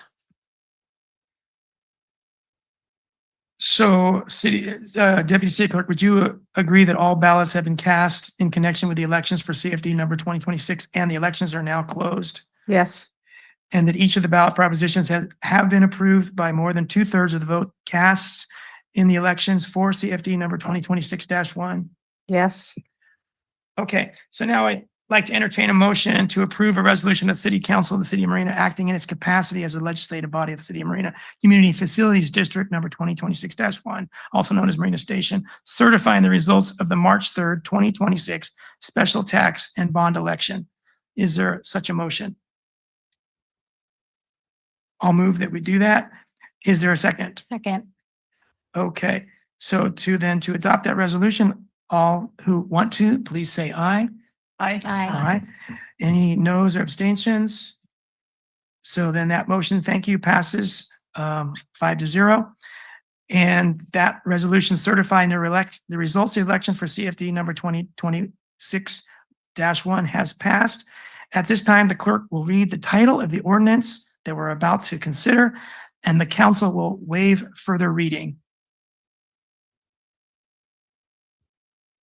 Ordinance of the City Council of the City of Marina acting in its capacity as a legislative body of the City of Marina Community Facilities District number 2026-1, Marina Station, authorizing the levy of special taxes within improvement area number 1. So we'll have a roll call, but first we'll need a motion Move for approval. and a second. I'll second. At this time, a motion is made and seconded. Is there any comment before we go to a roll call vote? Roll call vote, please. Councilmember McCarthy. Councilmember McAdams. Aye. Councilmember Biala. Yes. Mayor Pro Tem Fisher. Yes. Mayor Delgado. Yes, that motion passed unanimously. Thank you to everyone for hanging in there, and thank you for everyone that was on the team to get us here. Thank you to staff that's been working with the developer since 2004-ish. It's a long time before something like this comes together. And as Councilmember McAdams said, it's like a new city with all the pieces that it has. It will function almost like a new city within a city. So thank you, everyone, for that. Okay, so now we move on to Lock Padden. And we have an esteemed group of CSUMB graduate students who have ably given this presentation on a few other occasions. Tonight's going to be a little bit truncated for the sense of time that we don't have that they took at the other community meetings. And we really appreciated those 3 community presentations that you have given. And this report is on the Lock Padden wetland ecological history and the predictions, where it's going, and management alternatives for the future. All right. Hello, everybody. My name is Isaac, and I will be kicking off the presentation on Lock Padden. So the project in Lock Padden was done in the CSUMB class for ENVS 660 last fall 2025. And the purpose of this presentation will just be to inform decision making. And the full report that we produced is actually within the packet. Next slide, please. Oh, yes, please. Thank you. Awesome. Thank you. All right. So starting off, Lock Padden. A lot of you, if you visit Lock Padden today, you'll see it's mostly dominated by bulrush, and there aren't many open water views. This is different from how it used to be, where it was mostly dominated by open water. So we have several questions to address, specifically, how did Lock Padden get this way? How do we want it to look? And what are some of the means we can take to get it to where we want it to be? So for some of the vegetation history of Lock Padden, it used to actually be a seasonal saltwater pond surrounded by salt marsh. Today, that is not the case. It's freshwater. And to back up this claim, we have maps from 1770 and 1854 clearly labeling the lakes in the area and Lock Padden as saltwater surrounded by salt marsh. And so to answer this question regarding how the transition occurred from a saltwater environment to a freshwater environment, we took aerial imagery from 1854 all the way to 2024, and we examined the land cover. And diving right into our graph, you can see in pink we have saltwater vegetation, while in green we have freshwater vegetation. And you'll notice that in the 1970s, you can start to see a shift from saltwater to freshwater. This actually coincides with the urbanization of Marina, where we got storm drains installed in the area and runoff led to the creation of a freshwater environment. Going all the way to the bottom of this slide, you can see in around the 1970s, there's this influx of green, dark green being willows, and light green being the bulrush, which you currently see dominating the what was previously open water landscape. And you can see open water is currently at its lowest in 2024. And here's just an image of comparing 2011 to what you'd see today, where we have bulrush dominating all of the open water area. So here's Lock Padden as it stands today. And one of the major points I really want to drive is that the vegetation that we currently see is actually almost all non-native to Lock Padden itself.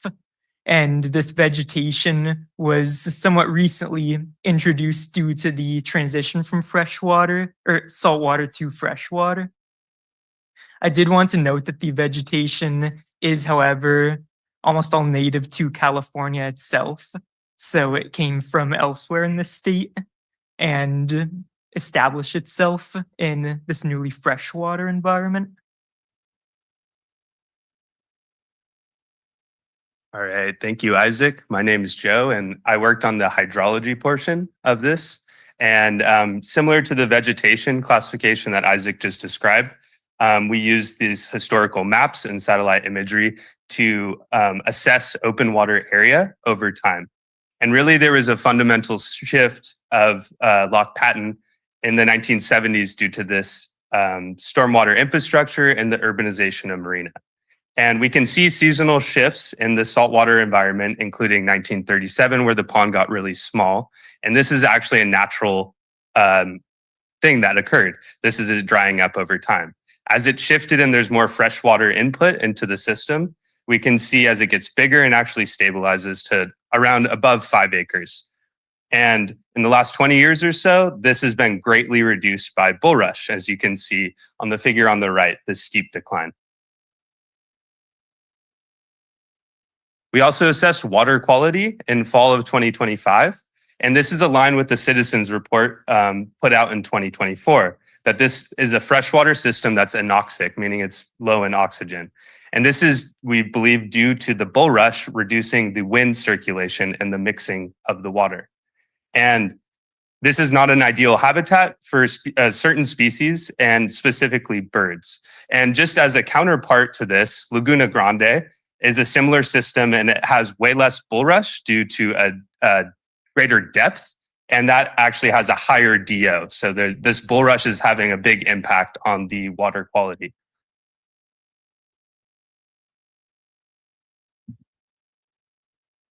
Right. Hello, I'm Lydia D'Amico, and I was part of the team that evaluated the wildlife communities at Loch Patton Wetland.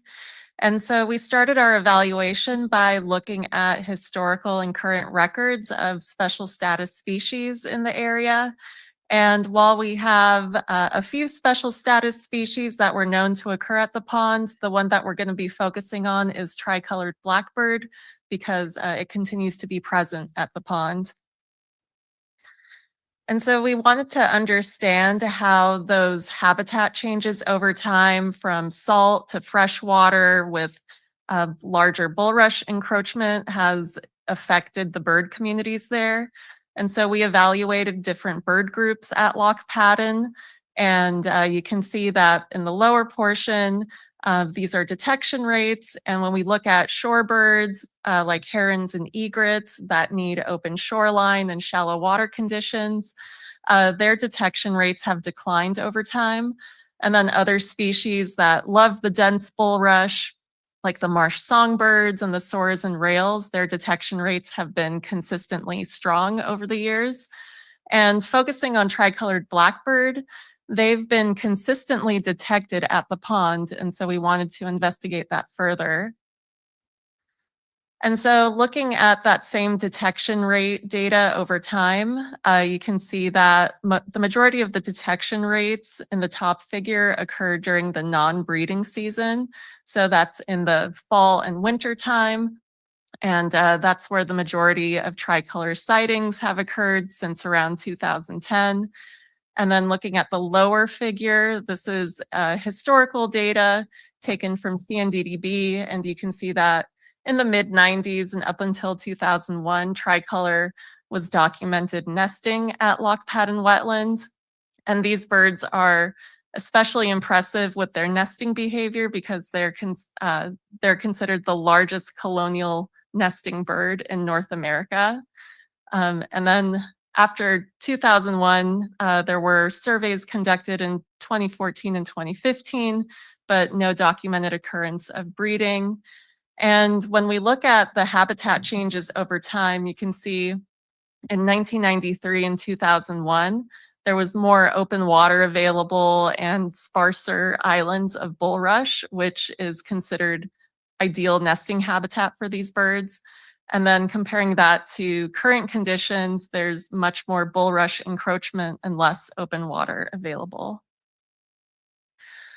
So just to emphasize the plight of tricolored blackbird, this figure shows a very dramatic decline in their population throughout their range in the Central Valley.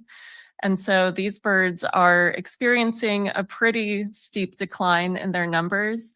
And when we focus in our region, There's no strong downward trend, so that can be interpreted as there's no real big change in the population.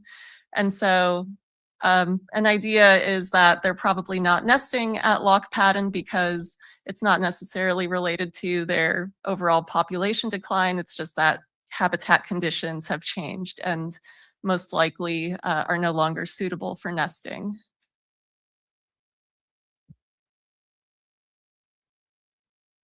Alrighty, now getting into some potential future scenarios for the wetland. To do this, we actually created these cross-section figures that I know it kind of looks like an animation, maybe even a little cartoonish, but this was an in-depth survey that we did of a cross-section of the whole wetland system, with the left side being on the upper end by the hotel and the parking lot. So in the top figure, you can see out the wetland as it is now, covered with some vegetation, potentially a tricolored blackbird, and some open water area. Now, if we do nothing in the next 10 years, we predict that the whole system will be covered in bulrush. And if there's another option of clearing all the bulrush, and that would, increase the open water area, but it would remove some habitat for different species. And we believe there's a path forward that involves selective clearing and management for the desired outcomes of the wetland. Go back one. Just where you just were. I just wanted to point out that there's a couple of ducks that are half underwater. Those are dabbling ducks. That's pretty cool. Thank you. Thank you, Bruce. All right. So one thing to call out is that these dense stands of bulrush actually provide a pathway for nest predation.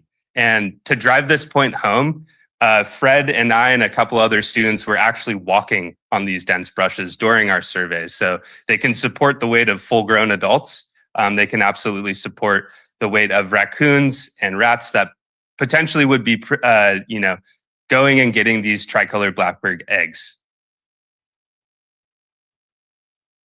All right, so diving into the vegetation composition that would be included in these future scenarios. I just discussed the do nothing alternative, the remove everything alternative.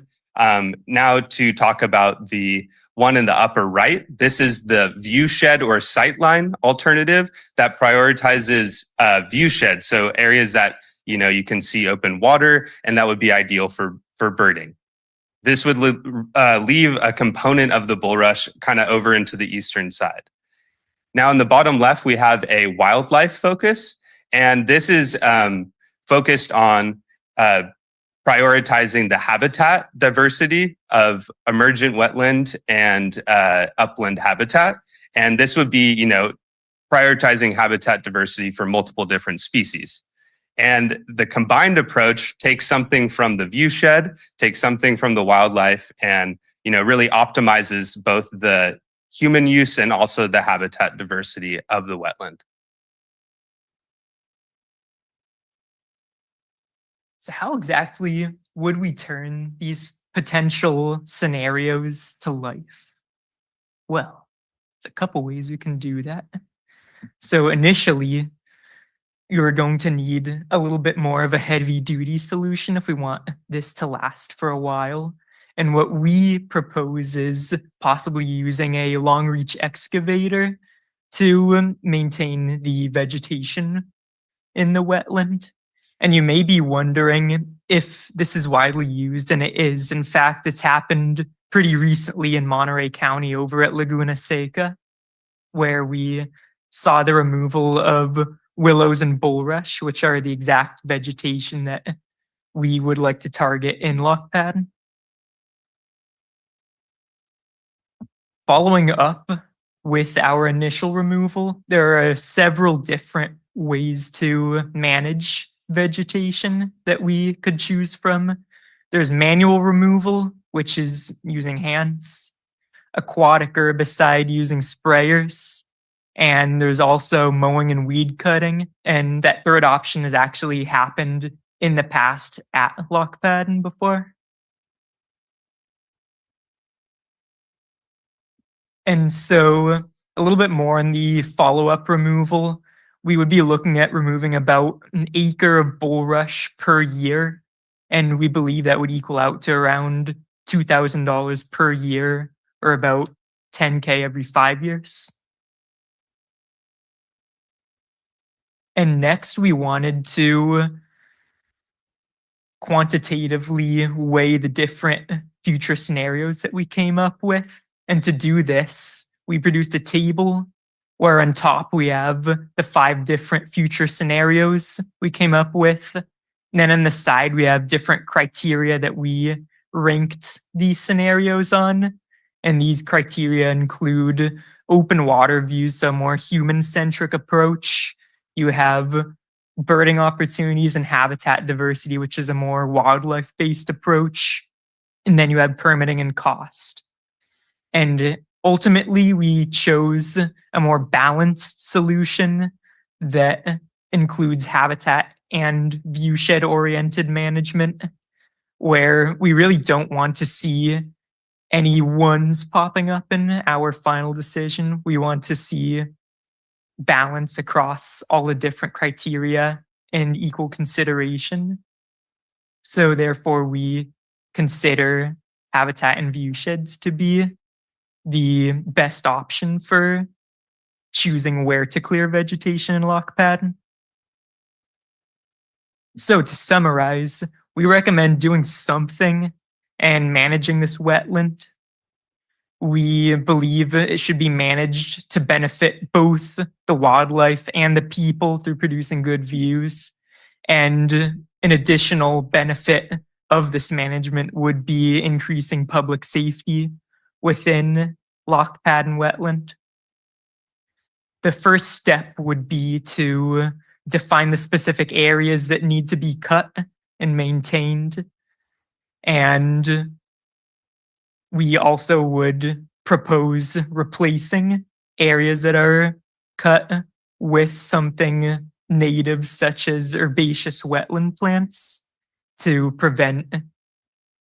It's unlikely that invasives would enter this region that we cut. We provide details in the report, but we do believe that native plants that are native to the saltwater state of Lochpad should be added in replacement of bulrushes and other non-native plants that should be removed. But that is our presentation. Thank you so much for listening. Thank you.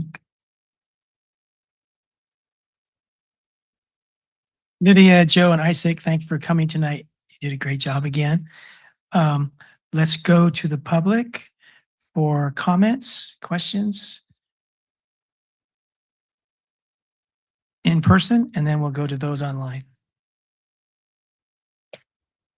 Thank you. My name is Jeff Markham. I'm a Marina resident. I'm also the Ward 1 Director for the Monterey Peninsula Regional Park District. And I want to start out, first of all, thanking the EMB 660 students again for a remarkable report that they did. I think they're humble in the fact that they were given only 8 weeks from knowing nothing about Lochpad Park, maybe driven by it, to probably becoming the experts about the pond and the wetland system that's there. So it's quite remarkable how much work they've done. If you haven't had a chance to go through the whole report, it's really quite remarkable.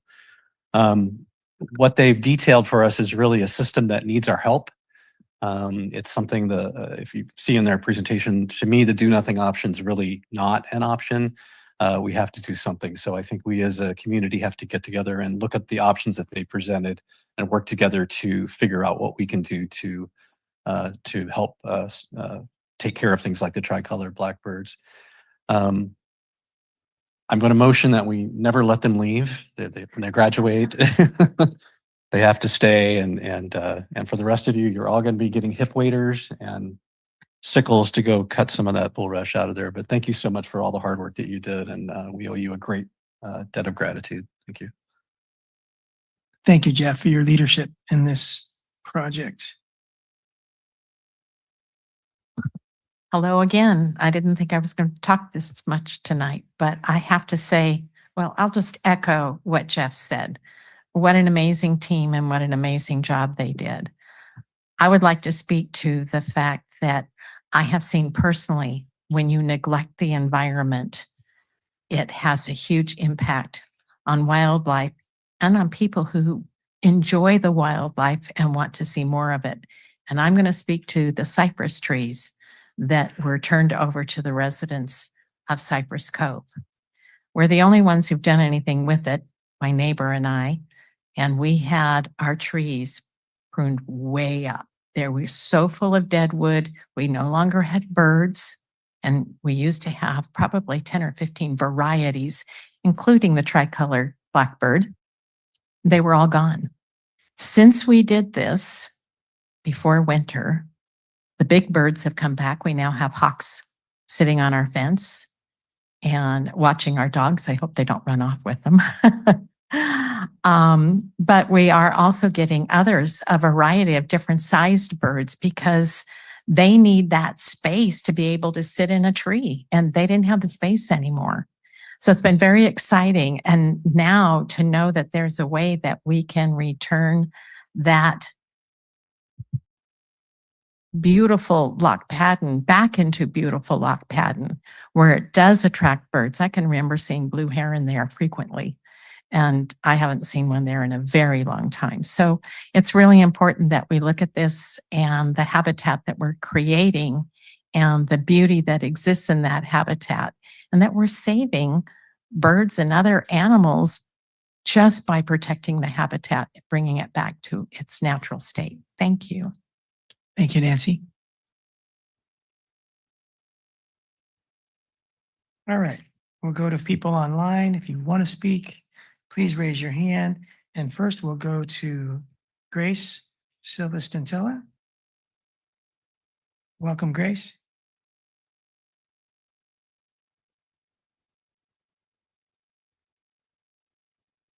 Guys, I don't have co-host, I think.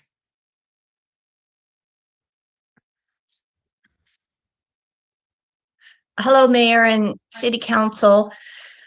First, I want to express, this is the third time that I've heard this report, and I want to express my immense gratitude to the students, but I also want to express my immense gratitude to Fred Watson. He had approached myself, Jeff Markham, and Mike Moeller, asking if, given our three names were on two reports that had been done, two citizens reports that had been done on Lock Padden Park, if we would support his students taking on the lagoon of Lock Padden Wetlands Park as a project. I'm sorry, I'm going blank on the title of these annual reports and work that are done. And we were thrilled. And I cannot express strong enough how appreciative I am at the depth of the work that they did. From going back to, my husband just actually, Ray just yelled out professional, how professional the work was that they did. Going back to the 1800s to now 2026. I beg of you, and I also beg of the Monterey Peninsula Regional Park District Board, so I'm glad our representative Jeff Markham is there tonight, that this report does not land on a shelf and nothing gets done with it. This is a tremendous opportunity we have to bring the two agencies together, the City of Marina and Monterey Peninsula Regional Park District, and really approach the lagoon in a scientific, I'm not going to have the correct terminology here, but please don't let this study just sit on a shelf and that we achieve nothing from it. And again, I just want to express my deepest gratitude to Fred Watson and to the students. Thank you. Thank you, Grace. And thanks for all your involvement in this. Let's go to Mike Moeller, Welcome. Yeah, hi, Mayor and City Council, and it's another great presentation. Again, I've seen it now 3 times, and it's wonderful. I enjoy it every time, and I really enjoyed the history that went far back than we did on our reports. There's been many residents that advocated for the restoration of this wetland for years, well before I even moved here. And we know that Loch Pan is one of the most important natural areas within the city that provides habitat for many species that historically relied on this ecosystem. So as the council considers direction to staff, I urge you to adopt one of the hybrid management approaches, whether habitat first, is fine. That's my concern mainly. I think if you put the habitat first, the personal enjoyment of the watersheds are there good enough. I think the habitat is definitely more important, but the hybrid approach, they're both so close. I think it's going to be a win. So I do hope that you're able to strengthen the coordination with Monterey Peninsula Regional Park District. They're key partners in this park, and stewardship decisions should reflect the broader wetland park system rather than just some fragmented management that we've seen over the years. I also urge you to avoid any additional development or infrastructure projects within or near that wetland area that unless they directly support habitat health or ecosystem recovery. Because the small incremental impacts can add up over time and slowly undermine any restoration efforts. So there's plenty of other parcels in this city suited for any of those type of projects that do not directly affect the restoration of the wetland. It's a great report. What a freebie the city got for a wonderful report. And I do, like Grace said, I do hope that you take this to heart and take the free advice and follow and work with MPRPD and really once and for all work on the wetland. That's all people really want. A lot of people do. What 250 signatures? That was pretty effortless to get on that petition. So you know what the public wants. You're elected to follow what the public wants. Please do it. Thank you. Thank you very much, Mike. Is there anyone else online that would like to raise their hand to speak that hasn't? Give you a moment. Let's go to Margaret Davis. Welcome, Margaret. Hi, I'm just wondering, would the Monterey Peninsula Regional Park District share the costs of park maintenance?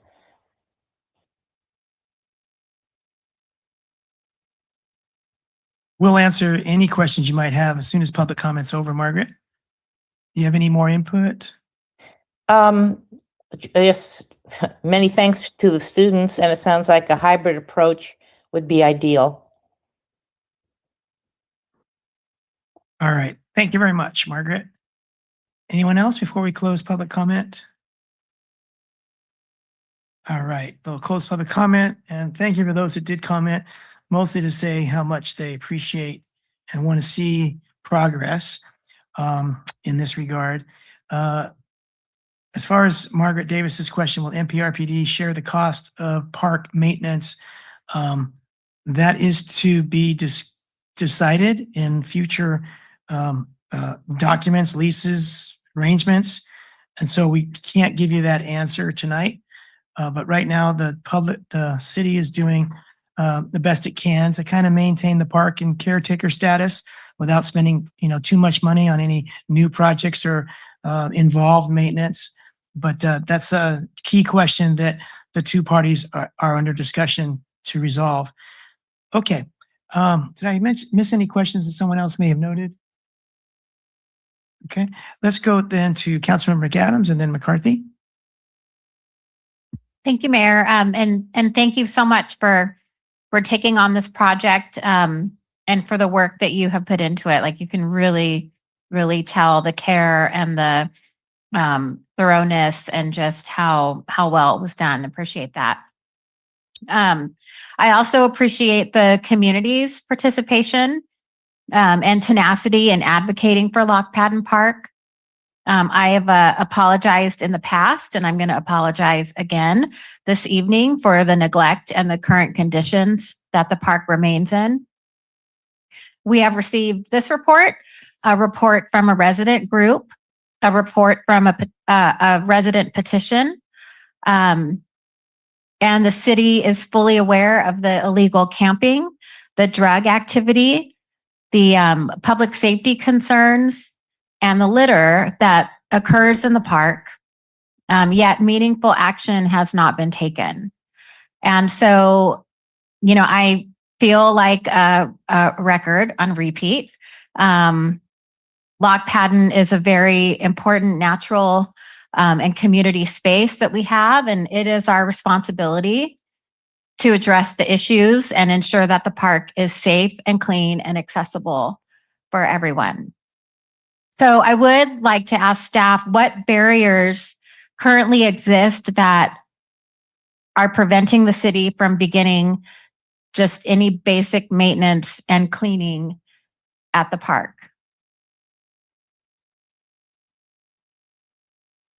You talking about the park overall or the wetlands area? The wetlands areas where all the trees have been downed for years since the large storm. So the wetlands area, we really need to bring a consultant on board and do all the biological studies before you can actually go in and do any work. We have proposals that'll range anywhere from $400,000 to $700,000, and so finances do get to be a big part of it. But even after you spend that much on a report, just to be able to move forward with it. And another item on the agenda is this Fort Dune State Park, and it's very similar, $800,000 just to do the biological work, just to do a little segment of a path. And part of it's in the coastal zone, and so there's just going to be a lot more. But then on top of that, you have the significant cost to get it restored and up to where it needs to be. And that's always been the problem in the past, is the city nor the district have had the funds or have prioritized the funds to do that. So that would be the next step, is to, as we've been talking with last year with the district and are going to continue to work forward, try to figure out a path forward. But cost is certainly going to be a huge part of that. Okay, so then should we just decide that we're not going to do anything? Or, because what I'm hearing is just delay and barriers, and we don't have the money, like, thank you for this report, but we can't do anything with it. So when is the point of no return? Because I'm feeling like we're getting there. These are the discussions that we're having with the park district right now. What we are recommending is that the council accept this report and their managed approach recommendation in the report as a starting point, as a preferred alternative. And then if we bring a consultant in, we've already accomplished a huge amount by saying, okay, the council, and if the district adopts this is a starting point for a foundation of, we want this balanced approach, and that will definitely help speed up the process. So I think what Dr. Watson, this student group have done, it really is a huge first step that has not been accomplished in the past. Now we just need to find the funding, work together with the district on a path forward. And I think we're both really committed to trying to make that happen. Great, thank you. And who on staff is leading this? Allison Hunter was leading that, and so we have a new planning manager on board, Tim over here. We'll introduce him at our next council meeting, and so it'll probably be on Tim's plate. Okay, great. I always say that, policy, governance, projects, it's like moves as slow as a barge, right? And I really feel committed to, like, we all say, oh, we have to do this. We have to do this. It's so important. Well, is it? Because we're not doing anything. And so if it were really, really important, we would have progress. we would have that champion, that's not a resident. That's not, the students bringing us this beautiful work. We would have a city champion. And I just don't really feel that, or I don't really see that because of the lack of action, that we have that person within the city. And so I would just encourage, I know that we've had some staff changes, et cetera, but it's loud and clear to me, and it has been for years, that this is really, really important. And we're going to get to a point where all the reeds are grown in so much that we've lost the wetlands. We've lost that, and we can't undo that. And so, I don't know what more cry for help the park needs beyond that. And it's in the data. I mean, it's clearly shown. And those were lovely, in the slide and also in the packet where it shows over time, from the 70s, from the 80s, from the 90s. I mean, you're seeing the water is just diminishing. And us being complacent, we're accepting that, and it's unacceptable to me. So I really I don't know what else to do at this point. I know that we are all committed to the park, and we hear that and we talk about that, but the proof is in the pudding. And that's all I have to say. So I'm here. I will support the funds, whatever is needed. Like, please, we have to figure this out. Thank you. Great. Thank you, Jenny. Councilmember McCarthy? Thank you, Mayor. A couple things. So one of the things not covered in this more concise version of their presentation is I didn't hear it, is one of the causes, right, that they mentioned is the diversion of stormwater into this pond over a long period of time.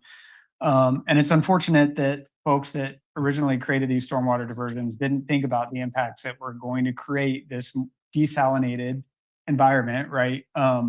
That would allow bulrush to thrive and create this maintenance burden for the city. And so I am worried that going into the future, minus some solution to that desalinization problem, that we've created this perpetual maintenance thing that we're going to have to just be really honest and clear about. And that's probably for another time. I'm really not excited about putting kind of like Band-Aids on solutions, and I do want to think really long term. And again, I think that's something that needs to come back to us.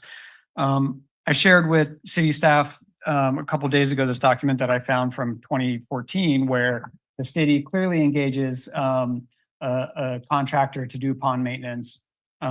And guess how much it cost, or what the proposal was. It's unclear if this was a proposal that was actually acted on in 2015 that cleared up the pond. $39,000, done, bam. Understand it's not going to be that easy now, because now it's become this divisive issue, and we brought in environmental concerns and everything else. But it's unfortunate that even in this document it mentions the need to do continual maintenance, and we failed the park by not doing that.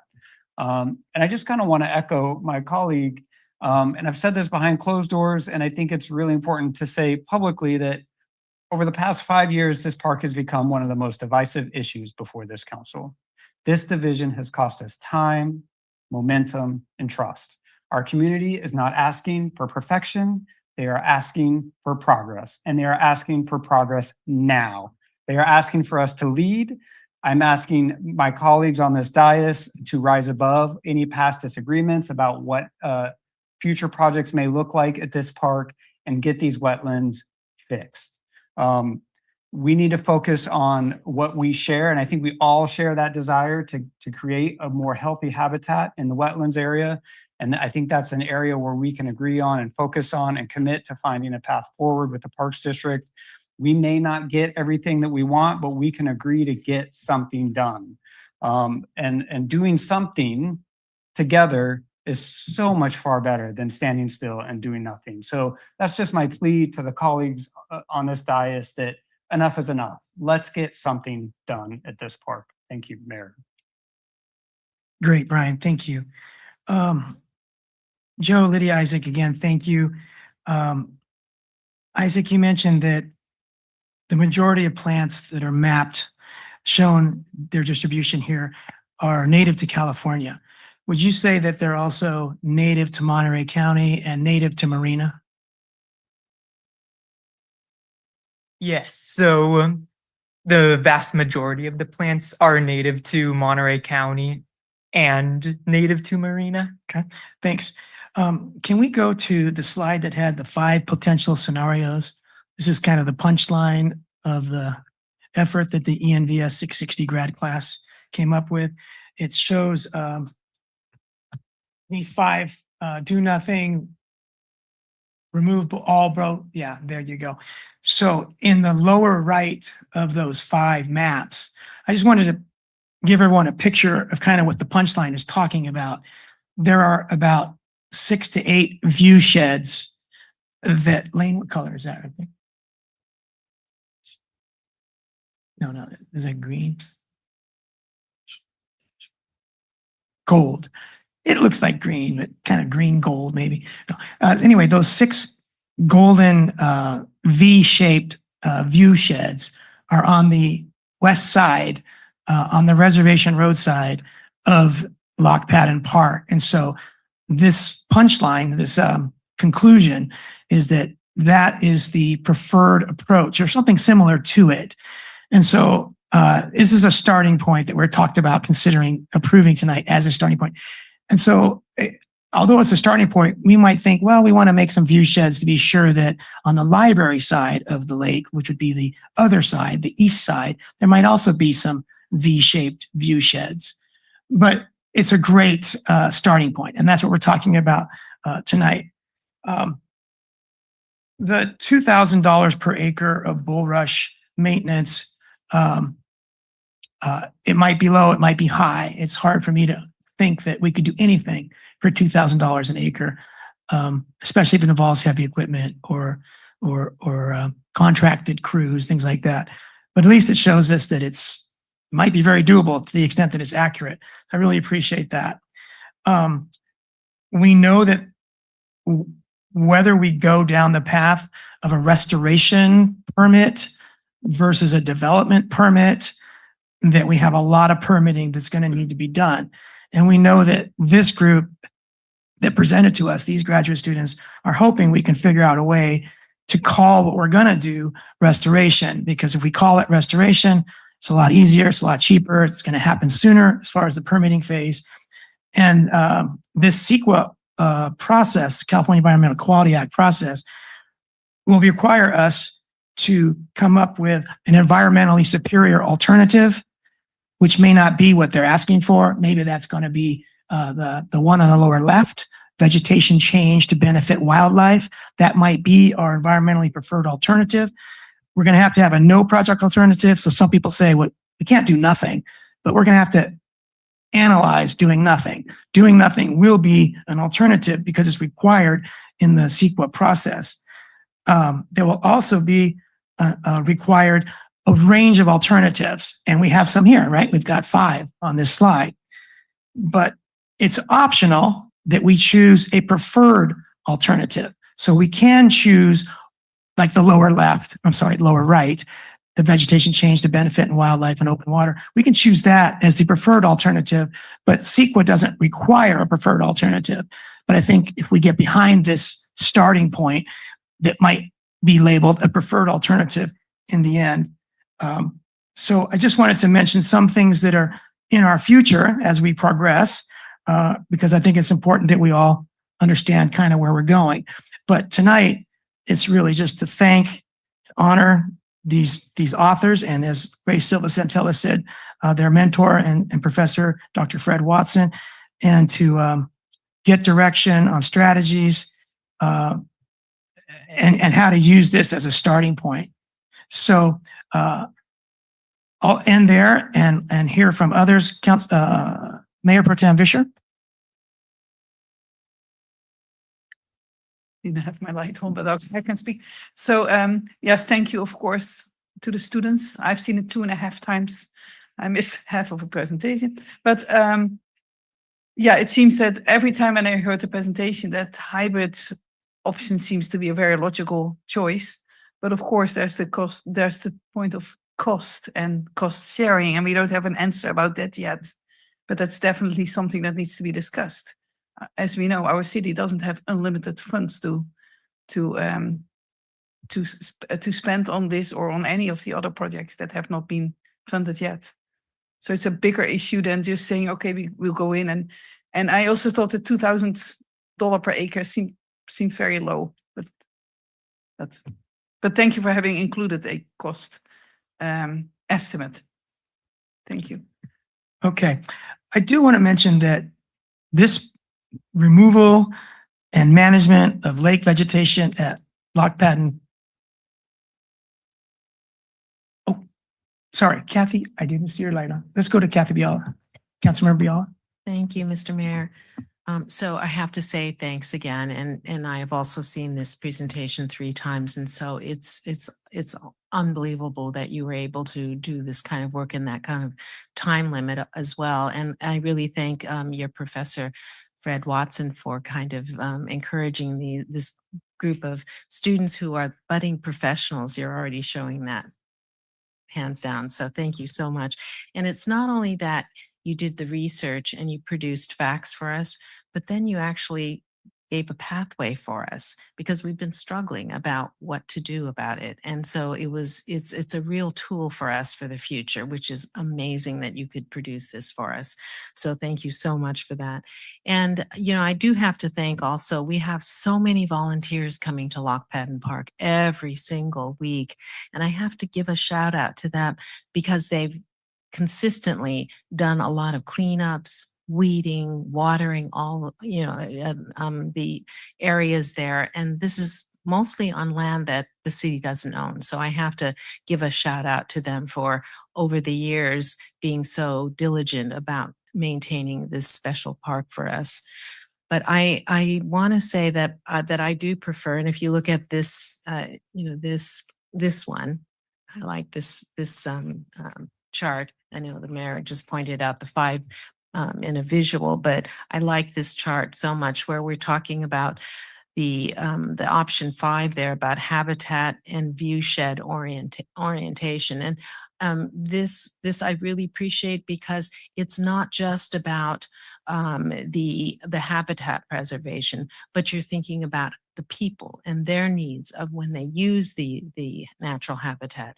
And so I just love, I guess this is what we're calling the hybrid solution, but it's very meaningful to me.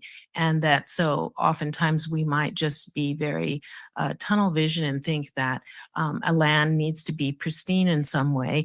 And I have to say, this was remarkable when you're telling us that this body of water was salt water. And that was probably why it's under the local coastal plan, because at some point it was part of the seawater connections. And that it changed to fresh water because of man's intervention with infrastructure and the stormwater drainage. It's phenomenal to know that piece about this wetland area. So I appreciate that. But then again, it speaks to how we use the land that changes and from our interventions. But sometimes if we like Lock Patton the way it is today, well, then we thank our infrastructure and the apartments all around and the roads that we built around there. So it's not a static quality. And for you to also think of how people benefit from these kinds of natural habitats was so important to me. So I really thank you for that, because you could have left that out. But instead you're saying people view those beautiful vistas as well. And that's important for us to think about as well. And so I really appreciate it. And I hope that we can support, it looks like we're going to use this even in the CEQA anyway, the alternatives and whatnot, but it's also nice to know that we might be identifying a preferred option. And for me, it's the hybrid or the habitat and view shed orientation. And I thank you for putting out all those options for our city council. Thank you very much. Thank you, Kathy. Very quickly, Kathy, thanks for thinking about the volunteers. So the university is super important to our city. This is a great example. There's a Service Learning Institute. There's a College Core program. And those College Core members and those service learning students and the service learning leader, who's a CSUMB student who provides leadership to those service learners. They come to this park every single week from 9 a.m. to 1 p.m. to remove non-natives, to plant natives, to clean up litter, to remove graffiti. And that's why if you go to Lock Patton, you almost don't see much litter or graffiti unless it's very recent, like within the week. And so every week there's a tour of the park, the entire park, looking for litter and biological substances from humans and removing any graffiti. And we have tens of examples of graffiti removal, every few months. So thank you to the university students here and to all the people, many of whom you've been service learners yourselves, and we appreciate that. This project is priority number 93 for the city out of 140 projects. So all of us met in a retreat and ranked ahead of that time 1 through 140, and this one came out at 93. And so by addressing it, we're bumping it up from what we all, on average, thought it should be. Its place was number 93. And I thank Christina Medina Dirksen for letting me know that. So we as a council have some say in when we get to projects like this. And we put it 93 out of 140, which is not very high. We figure every year we'll focus on the top 5 to 15 projects and get to some others that are below the list if we have time or special circumstances come about. This is a special circumstance that's come about. You folks and the citizen group have pushed this to the front burner, and we are now responding. And I want to congratulate you for sort of adapting, because you came in hesitant to recommend heavy equipment in the lake or dredging the pond to get its depth better for what our goal is. And after you got no pushback at the mention of that, you started showing pictures of heavy equipment doing things that you thought we probably would not want to see. And I think that's a great example of you all learning how to navigate through public community meetings. That's all I had to say, and we'll go now to Councilmember McAdams. Thank you, Mayor. And I just, the project list that I saw is from 2021. So I didn't have an opportunity to weigh on that project list. I know that there is a more recent one, but the one that I think we're both looking at where it's number 93 is back from 2021. So I don't want to share that information if it's not the most recent information. All right, thank you. Councilmember McCarthy. Thank you, Mayor. And yeah, I mean, I appreciate the discussion about council priorities, which is tricky. I mean, we have a bucket of priorities bigger than you could imagine, but just for reference, COVID was priority number 84. So this was just about as important as COVID. Pretty important, right? Even then. So yes, 93, but just be careful, I guess, how you interpret the data there. So thank you, Mayor. All right. So we received the presentation, and I'd like to make a motion that we use the EMDS 660 class study and recommendations as our starting point, and then we direct staff to continue discussions with the Park District, who share the ownership of this park and this wetland, so that we can move this toward CEQA and other things that we're meaning to do. That would be my motion. Second. Does anyone have any comments or questions before let's go to Councilmember McAdams? Thank you. Just discussion on the motion. So how much do we currently have allocated for park maintenance? I think it's 750,000. We have 500,000 allocated for tree maintenance and wetland maintenance. And and wetlands. We have, correct, we have 100,000 allocated for the management study of the wetlands, which we know we're going to need more. And we have 250,000 allocated towards the Asian American garden. That's okay. What we have allocated in the park. And so with moving forward, because I want to make sure that you can tangibly move forward, do you want more money? Yeah, in May, we're going to come back to council with our mid-cycle budget adjustment. I think that would be a good time to talk about and relook at priorities. Most of our funding is gone. Council has given us direction we're trying to fund for our ball fields, soccer fields, and youth fields. And so it's just as a matter of all the priorities. We have spent down the funds, and then it's not that we don't have money, but it's what projects does the council want to fund? Okay, so in May, when you come back, perhaps an alternative would be taking out of that pot of $500,000 that we have, earmarked for tree and wetlands. Well, obviously we're missing a step. So absolutely, maybe we would move some of that money so you can move forward with CEQA and all of the permitting and getting that consultant. Does that sound exactly reasonable? Yeah. Okay, great. Thank you. All right, let's go to Councilmember McCarthy. Yeah, thank you, Mayor. Just going with the cost discussion. I mean, I just want to reiterate something I said that in 2015, we got this estimate. I understand we're in a different paradigm now, but my colleague, Councilmember Vischer, mentioned that she thinks it's going to be more than $200,000 an acre. Maybe totally true. In 2015, we got it done for $10,000 an acre. And we did it because it wasn't controversial. We did it because the council was aligned. We did it because we had good partners that helped us through that process. And so I just really hope we can recreate a little bit of that and get things done.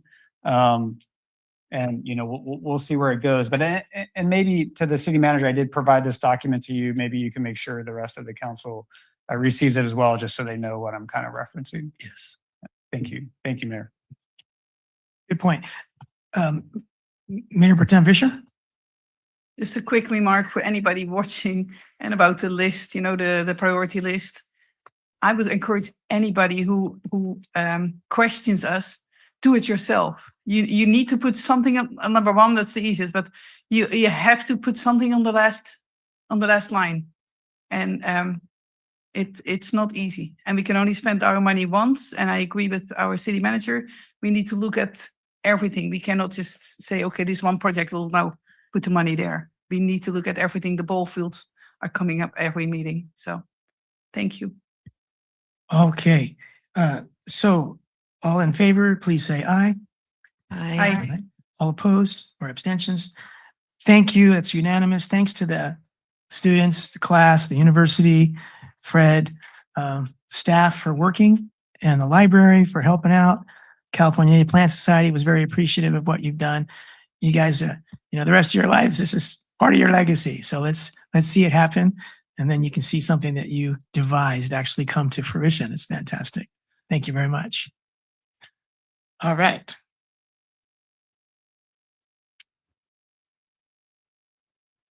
So we have a time crunch. We think we have about 2 hours more of items, but we only have 50 minutes more of time. We have consultants here for 13C and D, and those will take 1 hour. We believe the 13B will also take 1 hour. That totals 2 hours, and we have 50 minutes. One option is to go till 10:30 instead of 10 as a hard stop, and then go to closed session for Lock Patton Park.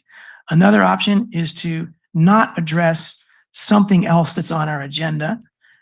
And a third option is to move things around, perhaps do C and D first, but that would do a great disservice to those who are waiting since February 18th to hear about the funding options for our facilities. So, council, how would you like to proceed?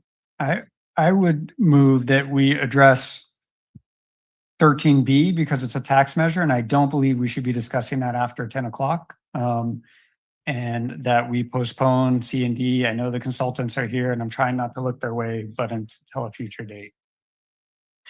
Okay, thank you, Brian. City Manager, how urgent is C and D? Or C and D? Esme, if you can help a little bit on, we have some time crunches on our funding a little bit with that, or you can come up to the,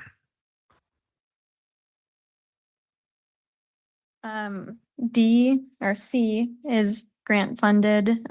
We do have a timeline there that we're a little bit behind on already, but I can make the next council meeting to present at that time, and I can make the March 17th council meeting, and I think it would be okay to wait until then. Could you make, I think Guido said, can you not make Thursday? I cannot make Thursday. Okay, because we were thinking of having a mop-up session where we finished what we didn't do tonight on Thursday at 7:30, and you can't make it. And you're talking about 13Cs and Charlie? Yes. All right, how about 13C, are you necessary for us to address that? I think Lane could present if, I'll leave that to Lane. yeah, I think I can. I think it's pretty straightforward, 13C. Okay, now let's move to 13D. Can that be done on Thursday? And they have to be here for 13D as in David? Yeah, that's the LCP. We need them here. Okay, so can we move 13D to a later meeting, and does that create any problem? I think it's okay. Yeah, I think it's okay. We should not have an issue. Okay, so 13D is less urgent than 13C? Yeah, I guess so. Yeah, 13C, we can put off to the Thursday and I can handle that item. Okay. All right, so we'll have on March 18th, I think it is, 17th. March 17th, we'll have 13D as a regular agenda item. And then this Thursday, we will do 13C and E. And right now, we'll do 13B as in boy, which is updated information on our facility funding options for our city facilities. I apologize to the consultants. Thank you for being here. And I'm sorry we can't get to your items tonight. So now let's move to 13B, and who will start us out? Our Tori Hanna, our Finance Department Director. Thank you, Tori.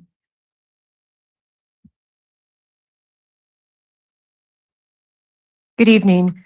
At the last council meeting, council provided staff with direction to look at some of the cost of the city hall facilities, as well as the cost of incorporating land and additional improvements that may be needed for the Vince DiMaggio site. And we also looked at incorporating some of the proposed revenue streams into the amounts. And this is advance one.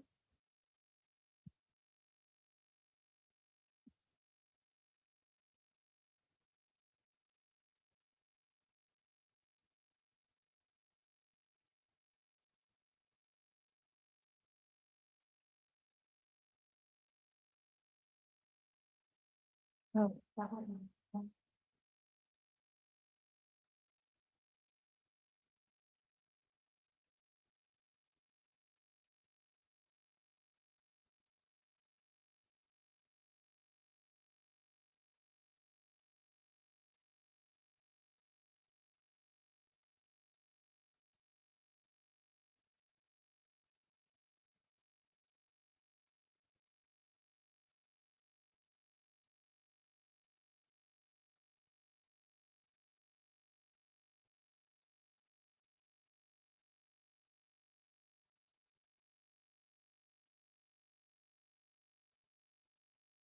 So council, while we're waiting, we expect this item to take up to an hour, which would put us beyond 10 o'clock. And then we have closed session for Lock Patton. So what would your wishes be if we're not done with this item by 10 o'clock? Say continue to 10:15 then, and then go into closed session. Okay. I would agree, and just make the comment that I appreciate some sort of diligence to kind of keep us on track and not an open session too late. So thank you for that. All right.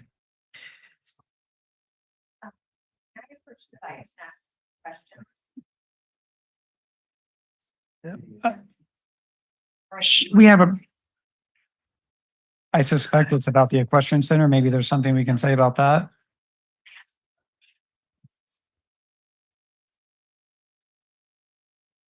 yeah, we just don't normally do that. Then we have to open up public comment to everybody. And then we're trying to save time. So I'd say come to us when we're done tonight and talk to us. Okay, my apologies for the delay. We had done some revisions to the presentation and we just needed to make sure we were pulling up the correct one. So in the prior agenda packet, there was an Exhibit A and Exhibit B, which looked at the proposed cost of facilities. And then Exhibit B inflated those costs by 15% for an inflation factor. What these costs represent is the cost of facilities with that 15% inflation factor plus $6 million for the City Hall, City Council chamber site. And in looking at what that entails, it would be the additional cost for land if it were at the MST site. However, when the city manager was working with the R&T consultants, they said that there might be additional grading, retaining walls, ADA parking, and walkways that would be needed at the Vince DiMaggio site, which they anticipate to be a maximum of $6 million.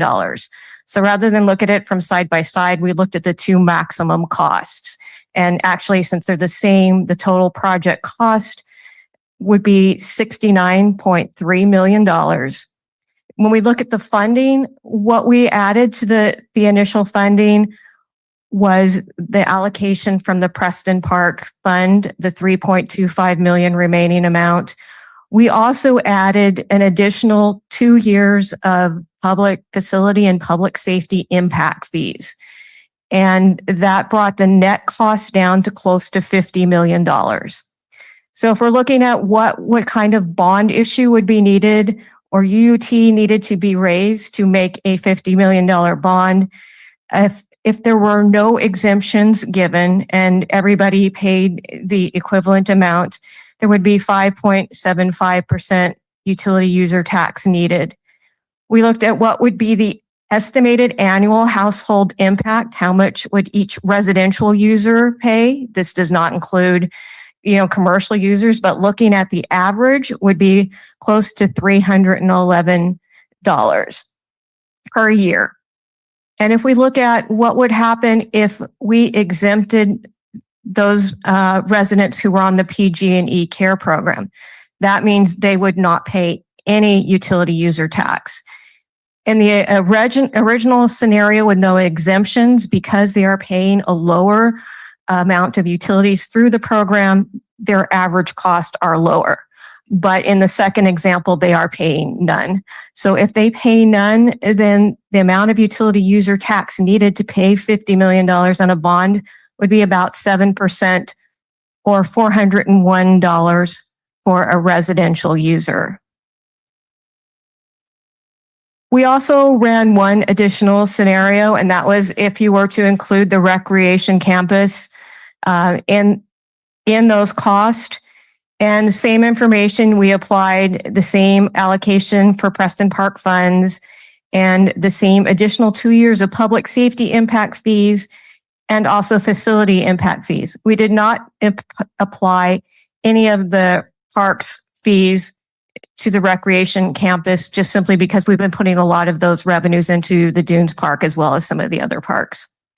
So if that was the case, there would be a $57.6 million bond needed, and the utility user tax with no exemptions would be 6.5%, and the average annual household impact would be $352.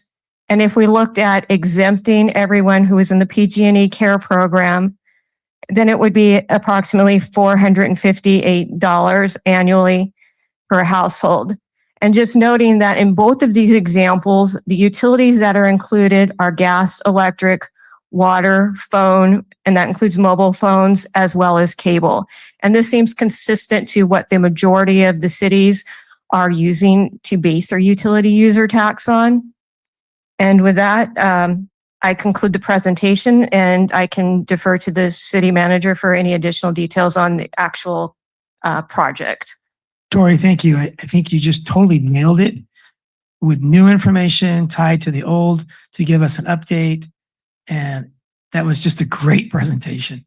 And it saved us a lot of time, I'm sure. So let's turn it over to the city manager for any input he might have. Actually, I don't have anything else to add. Tori covered, this is what council requested, the additional information. And at this point, we have our consultant writer, Smith is on Zoom if you have any questions of him. Okay. We do request that we get some direction because now we're in crunch time. Right. And we would definitely have some direction. Great. Well, what you provided us makes it easy to give direction, I think. Okay, let's go to public comment. Anyone in the house that wants to speak in person to this issue? Okay, let's go. Anyone online? And we'll start with Michael Salerno. Welcome, Michael.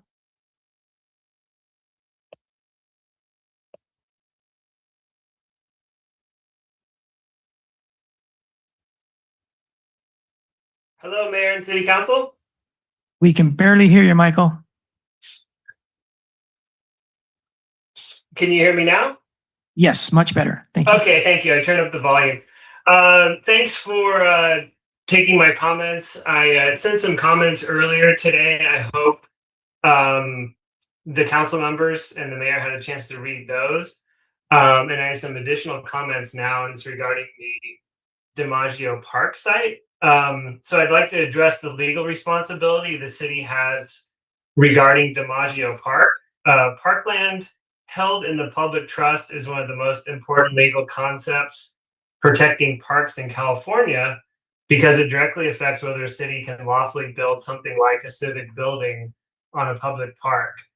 In California, parkland is not treated like surplus real estate. When land is used openly and continuously as a public park for decades, maintained by the city, improved with public funds, and relied upon generations of residents, it's considered to be held in public trust.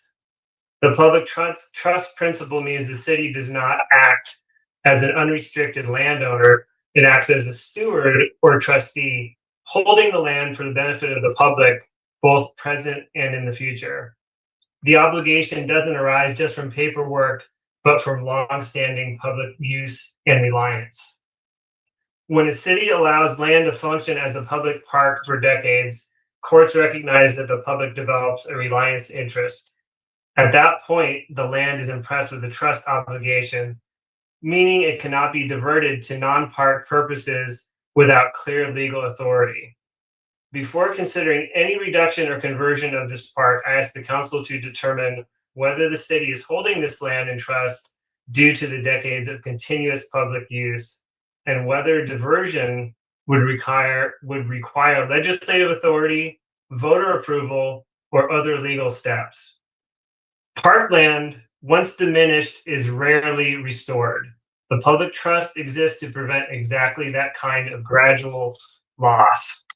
I urge this council to proceed with full transparency and a clear legal determination before taking any action that could permanently alter DiMaggio Park. And I'd like to add a couple other comments from the staff report. Just on the MST site, there was a note in the staff report that it would cost $5 to $6 million for land acquisition. And it appears that the site is only 2 acres, if I'm not mistaken. So I'm wondering why that estimate is so high, and maybe staff could check on that. Thank you for the opportunity to comment.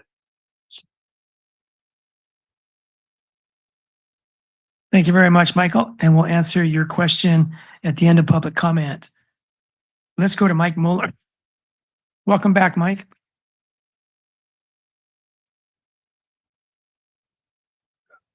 Hi. Hello again, Mayor and City Council. Well, great comments by Mike Salerno there. I'm going to go in a different direction, although as you consider the City Hall site, I encourage you to closely align it with the vision already outlined in the downtown revitalization plan. That plan clearly states that downtown Marina is intended to become the figurative heart of the community. It is meant to be a place where civic life, commerce, housing, and community activity all come together. The plan specifically highlights civic uses as important anchors to help create a vibrant and walkable downtown environment. But right now, the plan also acknowledges that Marina does not yet have a clearly defined downtown district. There are relatively few places for people to gather, and many of the existing properties are dominated by large parking lots along major corridors. So that kind of pattern creates a suburban feel rather than a traditional downtown. Now, a prominently located street-facing City Hall would directly address those issues. A civic building like City Hall creates a visible focal point for the community. It brings people into the downtown area throughout the day and helps establish a recognizable city center. The downtown also recognizes that achieving a revitalized downtown will require significant redevelopment over time. It specifically calls for strategic public investment to help drive that change. A new City Hall located within the downtown core is exactly the type of investment that can help catalyze that process. It signals a long-term commitment by the city, encourages nearby reinvestment, and strengthens the role of downtown as the center of civic life. The plan also anticipates civic administration buildings as part of the downtown public facilities framework, reinforcing the idea that City Hall belongs within the downtown core rather than outside of it. It's important to note that Vince DiMaggio Park is not located within the downtown core area defined by the plan. Placing City Hall outside of downtown risks weakening the city's own adopted vision and creating a clear civic heart for Marina. So place it downtown. You can support the plan's goals by anchoring civic life, strengthening downtown identity, and aligning public investment in the city's long-term policy direction. We selected the MST site because we kind of determined that hiding it back there in its existing place wouldn't be really the best option. It doesn't matter where it goes, but I do think it's important that it somehow is in the downtown core and faces the street rather than hidden behind a park or another building. So consider that. Thank you. Mike, thank you very much. All right, let's go to Grace Silva Centella. Welcome back, Grace. Hi, Mayor and City Council. I just wanted to clarify something that had come up at your last meeting, and it was after close of public comment. One of the City Council members stated that you only became aware of the Vince DiMaggio Park location because a member of the Facility Citizens Committee spoke to you at the council meeting. But this actually isn't true because the report that you had received from Ryder Smith of Tripepi, who was our consultant, I say ours in that I served also on the Facilities Citizens Committee, wrote a very thorough report. All of us on the committee, all 13 members, had the opportunity to look at the draft final report before it went to you. And in that report, it stated that Vince DiMaggio Park was brought up as a possibility. It was discussed and considered by the committee. And though the committee accepted it as a second option, by 13-0 unanimous vote, we strongly recommended the MST, the lot adjacent to MST, close to the post office, and in the core downtown vitalization geographic area. So I just wanted to be sure that you understood that the gentleman who spoke to you at that council meeting was not bringing to your attention something that you weren't aware of, because had all 5 of you read the report, you would have seen that there had been some discussion about Vince DiMaggio Park, but that was not the first choice of the committee. Thank you very much. Thank you, Grace, for that clarification. Would anyone else like to speak to this matter before we close public comment?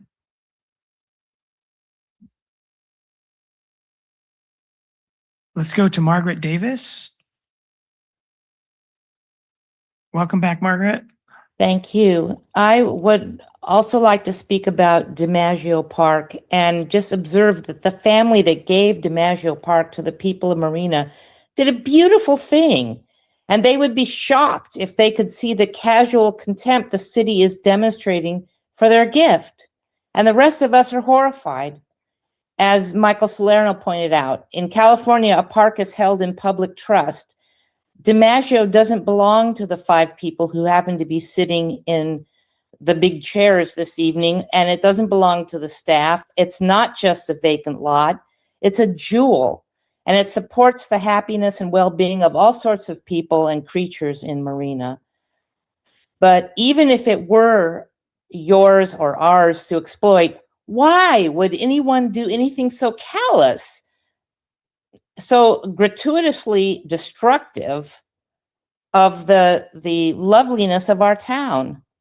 Unlike cities like Monterey, Carmel, Pacific Grove, Marina has minimal parkland per capita. Please don't delete DiMaggio Park. Please respect the desires of the people and build the cubicles on a sensible and harmless place that, as Mike Mueller says, makes sense civically and reflects the will of the people who live here. Thank you. Thank you, Margaret. And if anyone else wants to speak online, please raise your hand. All right, we'll close public comment. I'd like to ask council, did I open this up to public comment in person from the floor before we went online? Shep is saying yes. So council, what's your preference? We have a member of the in-person audience that would like to speak.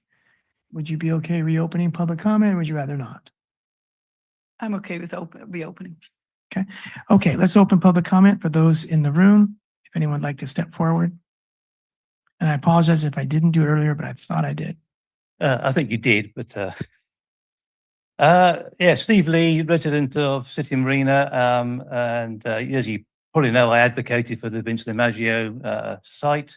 I'd just like to clarify one thing. Grace was mostly correct. The only thing that I just want to point out is that the 13-0 vote was before I raised the idea of Vince DiMaggio. So of the options provided by the consultant in that third meeting, the MST site was the only viable site. It was after that that I'd raised the idea of Vince DiMaggio as an idea. That received some, I think 3 or 4 others joined in and suggested that was an option. At the time, I was uneasy that we were being directed in one direction as to what we were supposed to be choosing. It seemed to be the city council or the staff were directing us. But I brought up Vince DiMaggio as an option. 3 or 4 people chose it and suggested that should go forward. It ended up in the report, as Grace said, as a second preference based on those few people who'd joined with me. But I just wanted to make sure. But there was never a vote between. There was never a vote between the MST site and the Vince DiMaggio site directly. So the 13-0 is not quite how it came out. It was not, didn't go in that order. So I just wanted to clarify that particular point. Thank you. All right. Thank you, Steve. Anyone else in person that wants to speak to this matter? All right. We will close public comment. And Michael had a question of why would 2 acres cost $5 to $6 million? And I'll turn that over to our city manager. No one has an estimate of the market value of the MST property site. MST has not done an appraisal of it. I think there's one report, someone said that might be 4.5 million. But what they have said is they will sell it at market value. And so that was our best conservative estimate of 6 million. Okay. Mayor Pro Tem Fisher, do you have anything? You're our rep on MSD. Do you have any more input on that? How we got 5 or 6 million? Sorry, MST, the staff there, they estimated it at 4 to 5 million. And I like how our city manager said we'll be on the conservative side and we'll say 6. And the 6 is It's because inflation, et cetera. and just it's better to be to guess higher than coming short. Okay. Yeah. Overpromise, underpromise, overdeliver. Okay. Did I miss any questions that anyone else had brought up by the public? Okay. Thank you to the public that did comment. Let's go to council comment, starting with Councilmember McCarthy. Oh, I'm sorry, Brian. Just be patient. City Manager Lane Long. Yeah, I neglected to make this at the start. And as we've listed this on the agenda, that this really, the focus tonight is on, we want direction from council on the funding. The intent is not to have a discussion on the site because over the next 4 months, we're going to have many public meetings, many community meetings, walkthroughs of the site. Our consultants on board, we're going to specifically involve the public, walkthroughs of the site. And so we'd request that unless council really feels the need, that we don't talk the site tonight because we aren't prepared to it and we have a very different process to do it. What we want direction from the council tonight really is on the funding. I'm seeing now the agenda is to receive information on the facility funding options, which we have, and provide direction on strategies for the construction and funding options for the city, police, fire, city hall, council chambers, community center. So yeah, let's try to stick to finances tonight, given the agenda and the city managers. To the extent that the location and PACS funding options, I guess we could stretch it to talk about that, but let's try to stay within funding the best we can. Councilmember Biala. Thank you, Mr. Mayor. First, I was a little disappointed in how the one side of Vince DiMaggio, the grading price went up $2 million at the last time I looked at the staff report on Friday. And so now it's okay, but it jumped 2 million. So I just wanted to note that. Also, with the final estimate of 8% for our UUT that's needed based on your newest configurations, that is higher than what the Citizens Advisory Committee was anticipating and thought. So do we have, during the outreach to the community and surveys from the community, will we get an assessment of how much of a tax that's going to be palatable to the general public?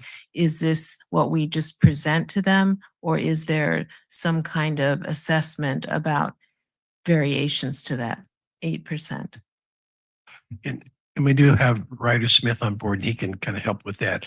But one thing I wanted to clarify, what you're looking at right there was the 8% included recreation campus. The Citizens Advisory Committee did not recommend that. They just recommended strictly City Hall, City Council chambers, and that scenario doesn't go up to 8%.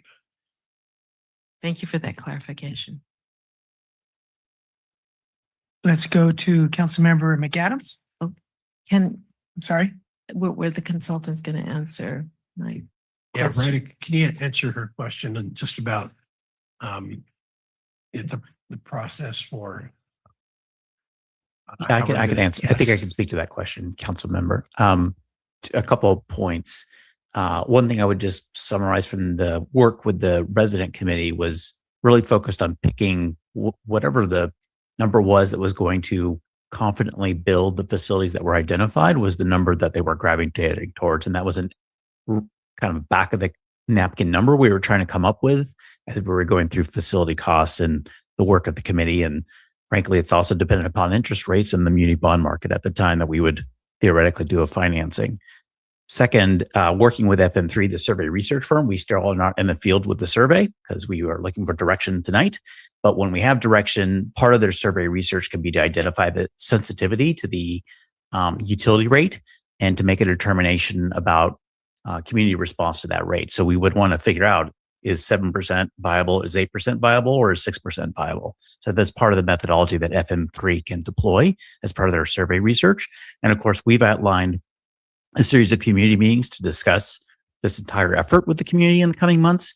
And we would anticipate discussions, which obviously will not be a scientific survey, but anecdotal conversation and community engagement that would also discuss this issue and discuss the potential rates necessary to build the infrastructure.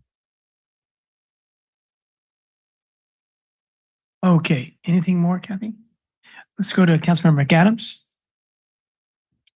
Thank you, Mayor. I am going to briefly talk about location, just because I think for us to move forward and for this dialogue to continue in the community, we need to know, does MST want to sell us the site? If so, how much? And how much is the grading? Is it 4 million? Is it 8 million? Because that really is going to lead this conversation. And we're going to have a bunch of angry residents who want the MST site and are maybe not going to understand that it's not available to us, or it is available to us, but it's way too much money. That's what the messaging should be. And so we need that affirmative, just a good faith from MST to move forward.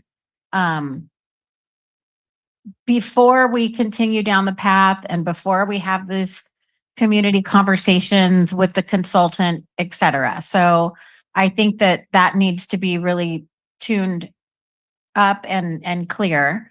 And then as far as, and thank you so much, Tori. I really appreciated the tables, showing the exemptions that the various, cities have. A hardship waiver, an exemption. I know that was something that, we really talked about. And so, it's, we're not reinventing the wheel, right? And so I think that's very helpful. What is the timeline, though, to put a utility use tax on the ballot? Ryder can speak to that. Sure. Typical timeline would be community outreach and engagement from now until approximately June or July. Then in the month of July, most likely you would need to adopt a ballot resolution to place the measure on the ballot for the November 2026 election. And then we would enter a phase of public information specific to the UUT tax and go from there. So 4 months then. 4 months. And of what we having to adopt the resolution, getting the wording, deciding on the percentage amount, what the exemptions are, et cetera. Is that correct? So typically you would cement the UT rate and the exemptions when you go to adopt the ballot resolution. And then our education effort and outreach effort would continue all the way through until roughly mid-October. There are certain things that would have to stop per FPPC guidelines to respect the process. But we have about 7 months of education period to get through and about 4 months between now and when a ballot resolution would need to be adopted. Okay. And then is it helpful for your team to know what the percentage is and to know what the exemptions are? So probably the most helpful thing that could happen in the next 3 to 4 weeks will be, well, certainly tonight getting direction from you on a theoretically saying that a UT of X rate is what we should go test and experiment with, if that's what it's going to take for the infrastructure noted, and to get in the field with a survey tool that helps test a bunch of parameters. That's a scientifically valid tool. For me, when I communicate with the public, the more certainty I have and clarity. So for example, your query about validating whether or not the MST site is a real option would be very helpful because a lot of this effort is all built around building trust with the community. And the sooner we can have solid numbers and facts that we can present, the more effective those dialogues can be. Perfect. Thank you. I really appreciate that. So, for me, I would hope that tonight we could maybe get to a little bit closer. But again, like with him confirming, like we need to get this MST site. Is it on the table or off the table? I don't want to do any work until we know that. And so are we going to know that now, or are we going to know that in 3 months? So that's sort of where I'm at. I would love to move forward. I think I could get to a percentage, but I'm not, I don't want to invest any time of the consultants until we're definitive about the MST site. So that's sort of where I am with that. Thank you. Thank you, Jenny. Mayor Pro Tem Fisher. Thank you, Mayor. To start with MST, we did receive the letter for today's meeting that they are stating MST is open to collaborating with the city of Marina regarding property adjacent to the Marina Transit Exchange, placing civic facilities near major transit hubs, strengthens access to public services and supports multimodal mobility.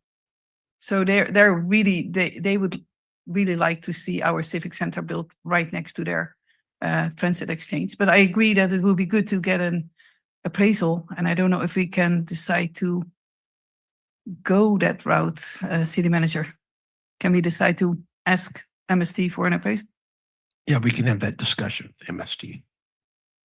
Okay, and discussion means please get us a number. I will talk with Carl with MST and find out what the process is to find out a number. Because I agree that will be good. And for the rest, Grace, when Grace had her public comments and mentioned a council member who said that we hadn't heard about that site, I assume it was me. And I do not want anybody to think that I did not read that report, and I might not have said it correctly, but what I meant to say was for us as a council, that was our first opportunity to discuss the Vince DiMaggio location. And I hope I'm correct about that, because even I get tired after 11. You're correct that the city council, and this is where people are getting confused. We talked about Vince DiMaggio as a fire station site. The council has never talked about Vince DiMaggio as a city hall council chamber site. And so people are talking about it, different things, but this is the first time the city council is talking about Vince DiMaggio as a city council and a city hall site. At our last meeting, when 2 of our fellow council members were no longer with us. So, and for me, just to throw it out here, and thank you, Tori, this is so clear. This is so easy. For me, the PT&E care exemption would be a given. I think people who are on PTD care, we cannot expect them to pay a dime per month more. And so the difference will be 7 or 8% to include the recreation campus or not. And that will be it. So the one will be on average 33.42 per month, and the other one 38.16. So it's an extra, I cannot think anymore. 6, 7, couple of dollars. I like to say a cup of coffee, probably. Okay, so that will probably be Can you repeat those numbers, please? I'm trying to sorry. follow. So the one on average, I'll slow down. The 7% on average will be $401 per year, which is $33.42 per month. The 8% on average $458 per year, which is $38.16 per month. So about $5. Thank you, because I cannot think anymore. Approximately. Yes, thank you. Not even, which is not even, well, maybe a venti, or no, venti is already more, I think. So, but anyway, I think that will be the discussion. Like people who can afford it, they might want to say, oh, yes, for a couple of dollars more per month, please give us the recreation campus as well. We don't know. And I know we have professionals who can survey and try to find that out. And it's easy for me to say because I would say yes, and I would still have my venti. But so yes, I agree with Councilmember McAdams. Please get the process at least started with MST to get a real number. Yeah. Thank you. Thank you. Let's go to Councilmember McCarthy. Thank you, Mayor. When I had mentioned a cup of coffee a month during the property tax discussion, I was teased for it for months. So I hope you suffer the same wrath. Just a couple of things, not to repeat myself too much, but I've long had significant reservations about this tax. I honestly still don't favor it, but having said that, I want to walk the walk that I talked earlier, and I am fully looking forward to supporting the majority of this council and moving forward. I also want to thank the majority of this council, actually all of this council, who worked so hard to try to find other alternatives to come up with this money. In particular, Measure U, which I think would have been a more equitable solution. But look, the reality is we didn't get there, right? And so here we are. I want to talk about location, but I'm not going to. I just don't really think there's a lot of value at this point. Agree that there's some things that need to be ironed out, and I think those things have already been said, so I don't want to, hash that out too much anymore. Yeah, I think that's just my comments. One more, the 65 and older piece. So we talked about PG&E care, and I totally agree. And I'll point out, no shade, I think I'm the farthest away from 65 and older, but on this dais. Having said that, some of us may never get there. Touche. I think that's a class of people that warrants a little bit of scrutiny. When you have a family of 4 or 5, PG&E care allows you to make, I think, up to $75,000. But most people older than 65 are either widows, single people, or just empty nesters, 2 people. And I think the income threshold is like 43,000 or something to qualify. And so it becomes very hard for old people to qualify. 65 and older people to qualify.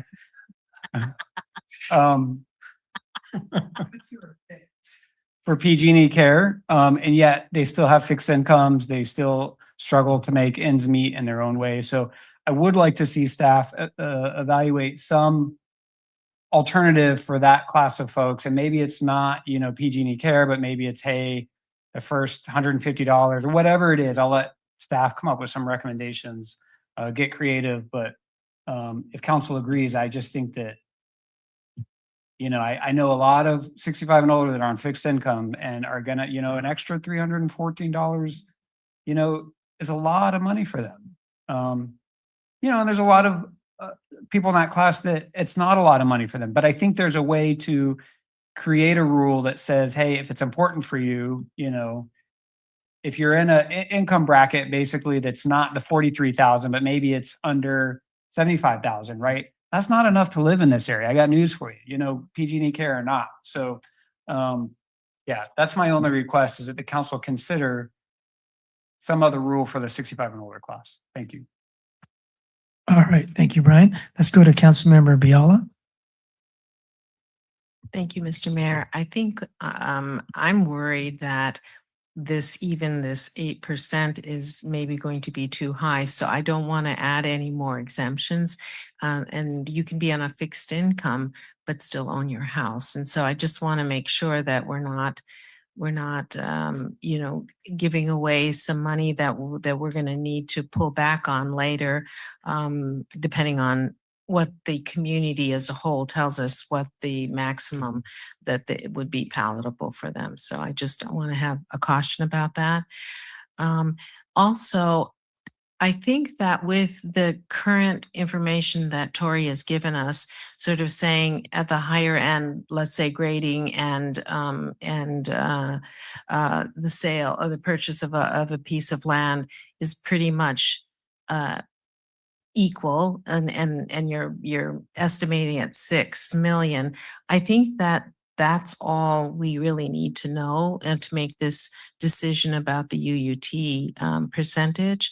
I think, we're always running the risk at this point, and I think that's why we've been cautioned about talking too much about the actual sites, is that people will say, well, I'm not going to vote for the UUT if it's at this particular site or not this or this one. And I think that, you know, we only have two that we're identifying. And so I think we need to be wary that we risk that. And so, you know, to me, if we just take out the actual land appraisal from this equation, because we've got 6 million based on Tori's current numbers, we have 6 million to, you know, to play with on the UUT percentage. So I don't know that that is going to be the thing that makes or breaks that site, that particular site.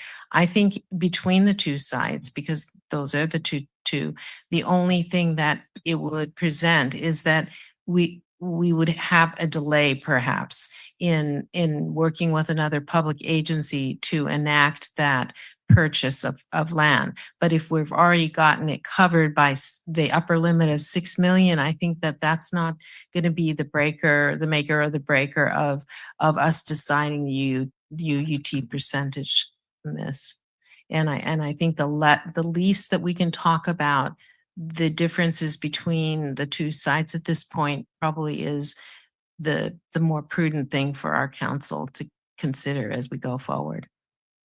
Thank you, Mr. Mayor. All right. Thank you, Kathy. The sale of the recreation campus, since it wasn't preferred to be included by the advisory committee, and because it has a price tag that makes it even more expensive, goes from 7% to 8% if we have some discount based on PG&E, it makes me want to ask, when we sell what's here now, because we've opened up civics facilities elsewhere, do we have a ballpark estimate of what this land value is worth? Because that proceed can go to a new rec campus. Yeah. Later. Yeah, we don't really have that number, but that's something we could look at. Would it cost about 10 grand to get it? Yeah, probably about 10 grand to get a. Okay. All right. So let's just keep that in mind, that maybe if we want more certainty to tell folks who want a new community center that as soon as this moves to the new location, this is up for sale and could fund the rec center. That would probably happen, you know, just a few years after we move, if we move. I think one of the strategic next steps that should be in the motion tonight is that we do progress on the survey research. And the questions that will be in that survey will come back to us before the survey begins. But we should consider a question being, if the choice was site A or site B, which would you like? If the choice is not made between A and B, would that influence your vote or whatever the right words are? And then Kathy is not in favor of getting an appraisal at MST and may not be in favor of getting an appraisal of the VDP, the Vista Maggio Park work needed. I'm thinking that if we had an appraisal number for MST and we had a better thought out appraisal number or estimate of the Vista Maggio Park work, and we had an appraisal of this land, that is, I think, going to help our future discussions and probably help give certainty to the public. Last thing I want to mention is that I hope that the strategy in the motion that we move forward tonight is that we include direction to staff to consider payment options for lower income folks. We have one tied to PG&E, and Brian, or Councilman McCarthy, has a good idea of something different that could be compared to that one option, which might be, you know, the first 150 you don't pay or whatever. You know, he said it better than I, but there's options there. So I hope that those will be some of the things in the motion, and I hope that we can get to that survey soon as possible so we don't fall further behind, because that really killed us last time. We were so far behind that we were in a rush. Okay, Mayor Pro Tem Fisher? Yes, thank you, Mayor. And thank you, Councilmember McCarthy, for bringing that up. Because, of course, people can be house rich and cash poor because all their money is sitting in the house. And so my question is for probably our city manager. Does the consultant or city staff have examples of income-related exemptions for seniors? So maybe other cities have done it already. So I don't need an answer now, but it might be good to We'll look into search. that. Yeah. Because I really like that suggestion. And we're not going to talk about sites, but since we did a little bit, I will add the MST sites offer space for some residential developments, which of course could offset some of the cost. Although I would really like it to be more of a park and potential expansion. But and then the final thing I wanted to mention is I would encourage anybody who's interested in this to attend the Shape the Future of Downtown, Help Shape the Future of Downtown Marina event on Tuesday, March 24 at 4 p.m. in the Marina Library. Because that, of course, will give you an idea of downtown and what it can be and what it would be with or without a civic center within the downtown. So, like I've said before, this will be the exciting time when things will be designed. Where, at what location? Yeah, doesn't matter. Thank you. All right. Thank you very much. Trepepi Smith has some input here. Go ahead, Ryder. Thank you, Mayor. I appreciate that. I just want to clarify one point, which your city attorney could also speak to as well, which is part of the pursuit of a UUT is that it's a general tax, not a special tax, which reduces the threshold for 50% plus down to 50% plus one from a 66% or 2/3 vote. That has potential implications for how specific the tax is and what it's funding. You may recall from the report from the Citizen Committee was an advice for a general tax combined with an advisory vote. So in some ways, the site location itself ends up while it certainly is part of the discussion and should be part of the discussion, eventually, not tonight, but eventually, the site itself may not be directly tied to the ballot question itself. And I might defer to your city attorney to comment on the clarifying point regarding that and how that might become a specific tax otherwise.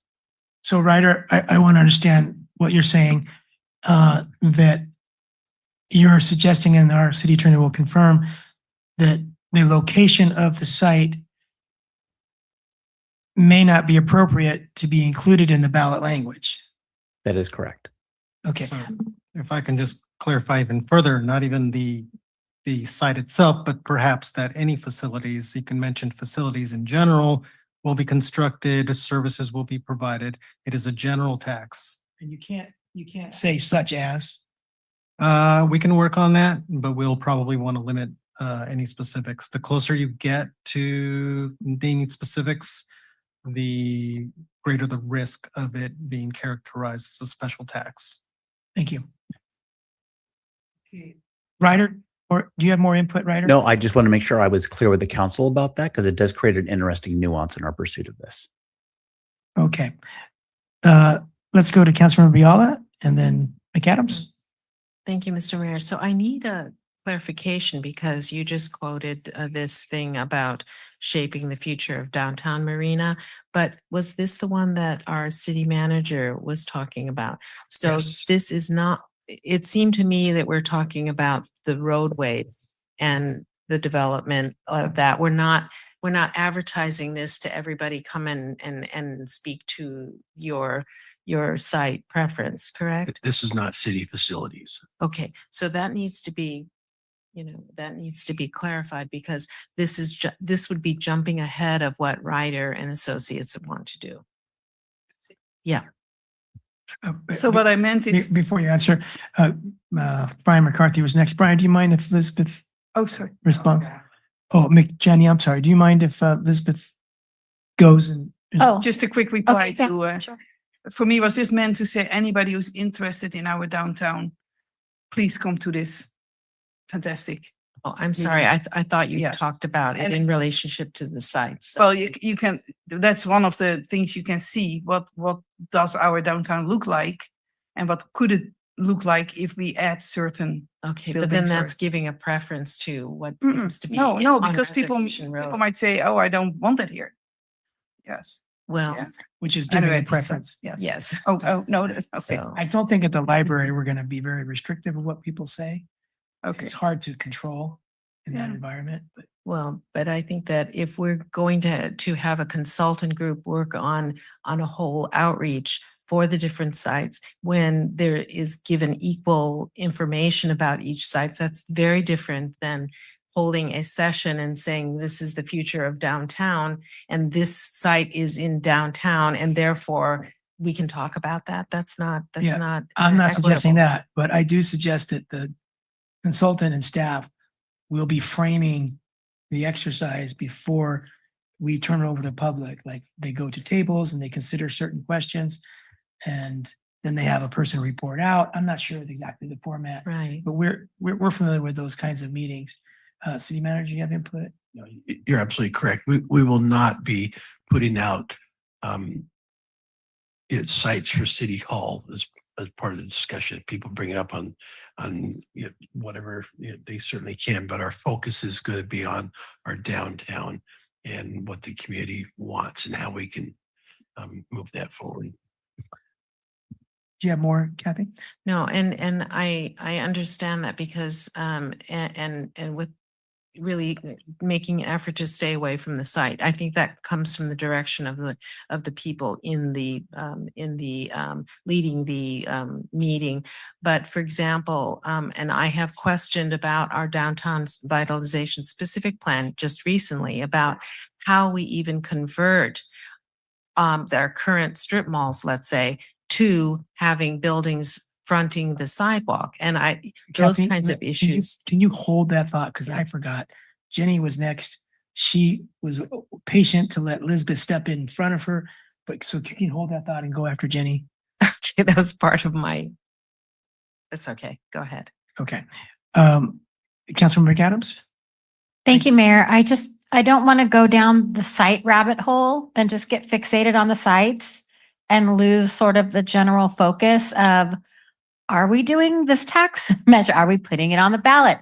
How much are we? What does the community think? And last time, that's sort of part of the rabbit hole was everyone got so fixated and upset and angry about the sites that it just, I mean, I know that we lost by a very small margin, but had it been done differently, could we have been successful? So I would just encourage my colleagues, like, let's not go down the site rabbit hole. We're not even there. We didn't have the money. It's hard to be vague to the community. And also, the same 10 people are going to be upset that we don't have architectural designs and we don't have sites and this and that. And they're going to vote no anyways. They were going to vote no. We could, do hula hoops and somersaults and they're going to vote no. So I just would encourage that we have a united message, a consistent message. Let the consultants and the professionals do their work and let them guide this process. Because I think, if we go down the site thing and we have people meeting over here and talking about sites, we just lose the whole focus of everything, right? And so I hope that we can just stay in this like simple mindset of what percentage do we want to put this on the ballot and not even talk about sites until we're successful and have the money. That's when we engage and talk about sites and all of that stuff. I mean, with the exception of MST, because if it's off the table, I don't want to hear about it anymore. But if it is a potential, then yes, let's let the community. I've heard more about MST than anywhere. And I'm thinking, we don't even own the property. Like, why? It's like if I'm talking about, building something on Brian's property, he'd be like, wait, lady, like that's my house. Like you don't own it. So, I think we need to be careful what we're communicating because we do have people in the community that no matter what are not going to support any tax anywhere. And they're just going to grab what we say and change it around to, to their benefit. So I just would encourage that we be united and careful. All right. Thank you very much. Let's go. Kathy, it's all yours. Yeah, so that's why I'm saying let's not even get the money involved in it. We have 6 million. That's going to cover the purchase of a land. It's going to cover the grading. Let's not divide it at this point. Let's just say we will go to inclusion of at least a $6 million addition to whatever we configured last time, and then leave it at that. And the only other barrier might be how long it would take to sell the land, but we have it covered. We have both of those things, because what if it comes at 4 million? Now what? Now we're going to be arguing that it's cheaper than the other one, so we should do it, or, I mean, it can get as well. That becomes another point of disparity between the two sites, and we already have it covered. Just let's decide, based on those two sites now being equal in cost, so to speak, estimate. Okay. Lane, does staff want us to decide tonight on a UUT percentage, including whether or not there's exemptions? Yes, those are the two key Okay. things. And then if you can give us a percentage, then they'll test up. They'll test up and they'll test down, and then we can get you the correct information back. Okay.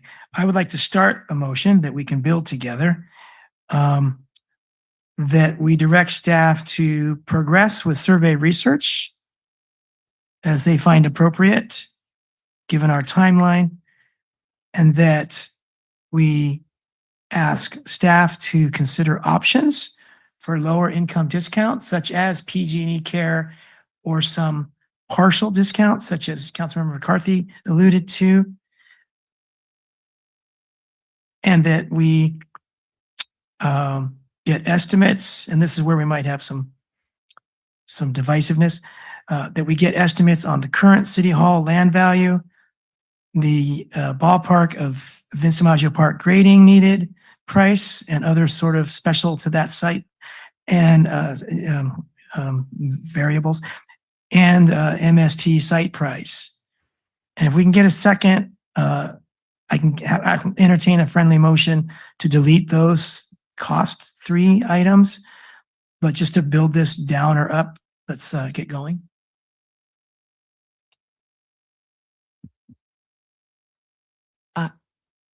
Is there a second? I'll second. Okay, so let me go through that again because it's kind of confusing. Progress on survey research as the consultants and staff find appropriate, that we have staff look at options for lower income discounts. Could be just seniors, it could be everybody, different options. That's number 2. And that we get estimates for those 3 components: City Hall land value, Vince DiMaggio Park grading, and other particular variables that are specific to that, and MST site price. And I'm willing to delete or add. Let's go to Councilmember McCarthy. Thank you, Mayor. I'm happy to support that motion as is, and probably with any amendments. A couple questions for discussion. One is, but we're being asked to pick a percentage number tonight, right? Yeah. But we haven't gotten there yet? No, I forgot. Okay. That's number 1. Would you like to make a friendly amendment? No, but I'd love to hear what your recommendation is, and I'll probably support it. Yeah, so I would say right away 7%, and that might come down or up depending on what we do with exemptions. And then just in regards to exemptions, again, not part of the motion, but I mean, to me, if I could make it work without being an administrative burden, I'd say it's easy. 80% of AMI, and you're 65 and older, you qualify, right? But I think that checking the AMI, we've learned from our BMR program, is probably an administrative burden, probably not possible.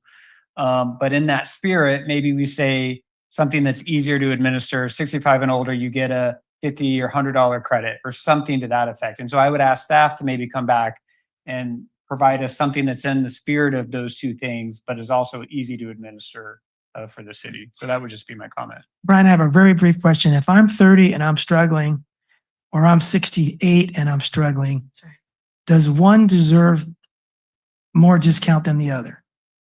So I think my thought, no, the answer is no, but my thought is that if you're 30 and you're struggling, you probably qualify for care. What kind of care? PG&E care.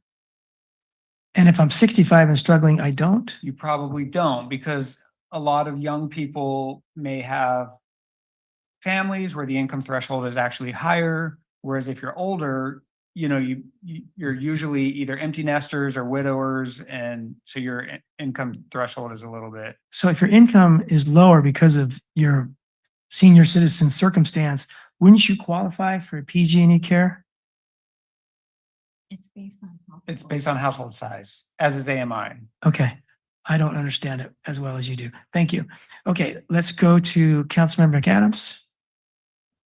Oh, I was curious what the percentage was. So 7% at this point. 7. And so would a friendly amendment be like 6 to 7.5%? I mean, they're going to explore various different percentages Sure. and Let me, collect I'm data on it. fine if staff is Exactly. fine. Yeah, so 7% is a great starting point if you Start, vote for okay, that, and great. then they'll test up and down. Check. Okay, perfect. Okay, great. Councilmember Viola? Thank you, Mr. Mayor. I would still like to be consistent with what I said and in your motion to eliminate the determination of the cost of the different sites and grading and stuff, because once that information is out there, then now we've got to say, how does that relate to the UUT? I mean, if it's 6 million, it's going to be a 1 percentage point UUT increase. If it goes down, then another site can take off 0.5%. So I don't want to get in, you're going to end up having to make a decision based on money for the different sites if you go down that road. I think we have 6 million covered for both of them. Okay. How about that part of the motion that seeks to understand the land value of City Hall current?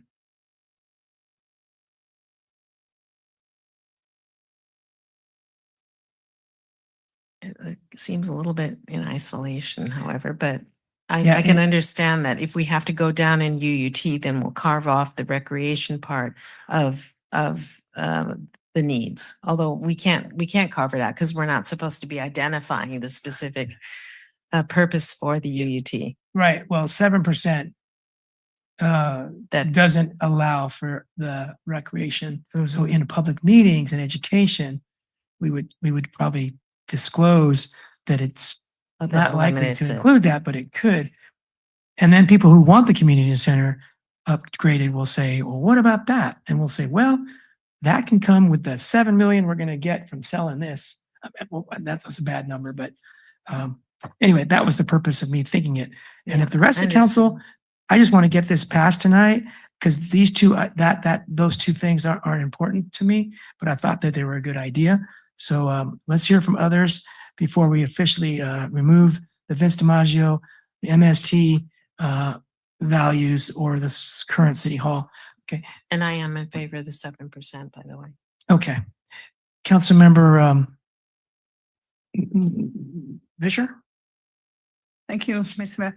Just what I also said at a previous meeting, in the beginning, I was the one who asked for exemptions for seniors and belonging in that group. I no longer think we should have a blank exemption just based on age, because there are a lot of seniors, mature people who can afford it. So I really like to, what we discussed earlier, for staff to see if there are examples of other cities or organizations who have come up with an easy to check income exemption option for seniors. Thank you.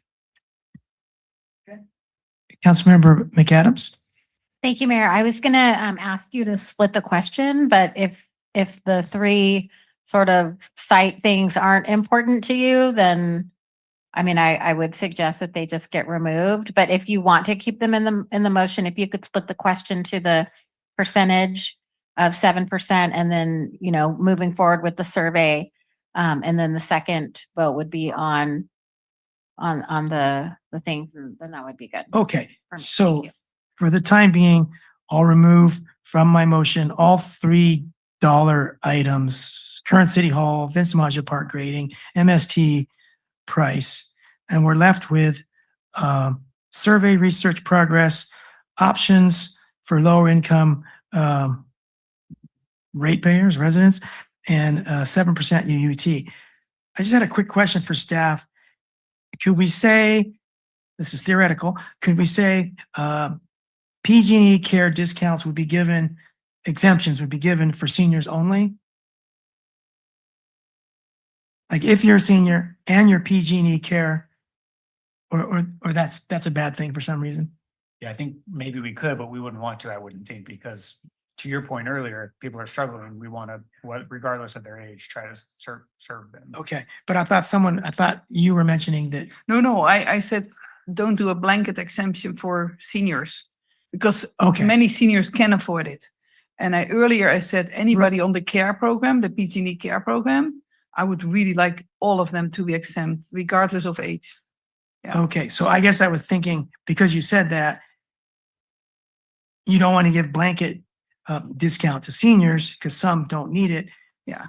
But if you gave discounts to seniors only if they were on PG&E care. No, anybody on PG&E care. Okay. Regardless of the age. All right, I Yeah, won't yeah. beat that up. Okay, great. So we have a motion on the floor with 3 components: survey research, lower income options, and UUT 7%. Does anyone want to add or delete before we go to a vote? I would still like to add that staff consults MST to see if what the process is to get a. Right, so I think the $3 things will be another motion. Oh, okay, sorry. It's just to get this main stuff out of the way. And it's now- not even 11 yet, and I'm already tired. Okay, thank you. Sorry about that. All right. All in favor, please say One aye. moment, please. Sorry, so we're splitting the question? Yeah, due to friendly amendments, the motion currently only has 3 items. Want me to read? Please. Survey research progresses as staff and consultants find appropriate. Staff is directed to give us options for lower income exemptions, discounts, and the UUT rate would be 7%. Okay, and that includes the lower income includes a piece about the 65 and older category. Yeah, Okay. that they will come back with options. I don't know if it includes that particular option. It's up to them to come back to us. So if you want a particular option insured to be considered or included in the ballot language. Yeah, I mean, I think staff is hearing me, but I'd like to ensure that part of that research that comes back includes a 65 and older option. If staff says that, hey, look, administratively, it's just not possible, then that's fine. But Okay. I'd like them at least to consider. So options for lower income exemptions, discounts that include, and can you say it? The 65 and older class, You're not just thinking about me, are you? not just you, Mayor. Okay, all right. Although I do want to see you get the benefit. All right, I'm gonna make sure I live that long. Okay, so those are 3 options. Does the second hold Yes. 3 components? Okay, all in favor, please say aye. Aye. All opposed, please say no. Okay, so I did something wrong. We blew past 10 o'clock. We didn't motion to go. I guess we did agree with go. Yeah, we already did, so We that's why I agreed didn't we'd want. go to 10:15. So we'll let city attorney let us know if we need to do this vote again on Thursday. I think you're good to go. Okay. So now so now we're gonna consider those 3 pieces we dropped out. Someone want to make a motion to include 1, 2, or 3 of those, or none of those?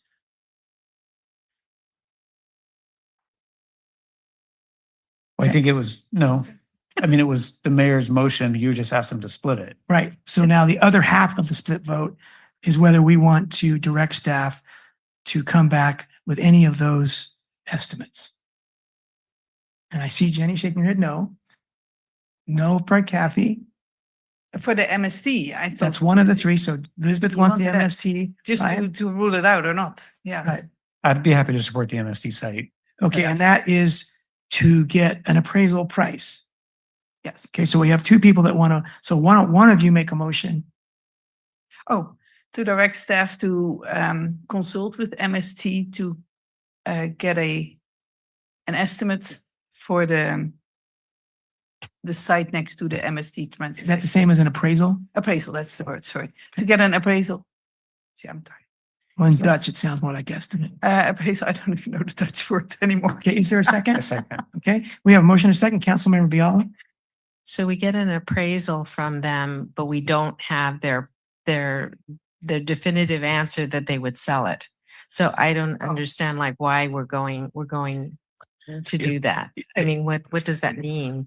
She just read a letter, but I've had a conversation with Carl and he said, the selling of that site to the city meets all their criteria to be able to sell it to the city.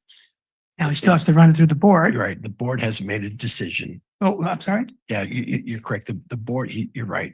He would have to run it through the board, but he said it meets all their criteria to be able to sell it to us. But I can. And they want to get rid of that tomorrow because they can't do anything with it and it's Yeah, money it's sitting on the surplus. table for them to be able to use somewhere else. And I think my logic for supporting it is I mean, we really don't even have to ask them. I mean, I wish there was a Zillow for MST sites, right? We just go on the internet. It's probably not that real hard to figure out. You know, Yep, and maybe they would fund the appraisal and we wouldn't need to. But it seems weird to me that we would get an estimate on that and not an estimate on Vince DiMaggio Park.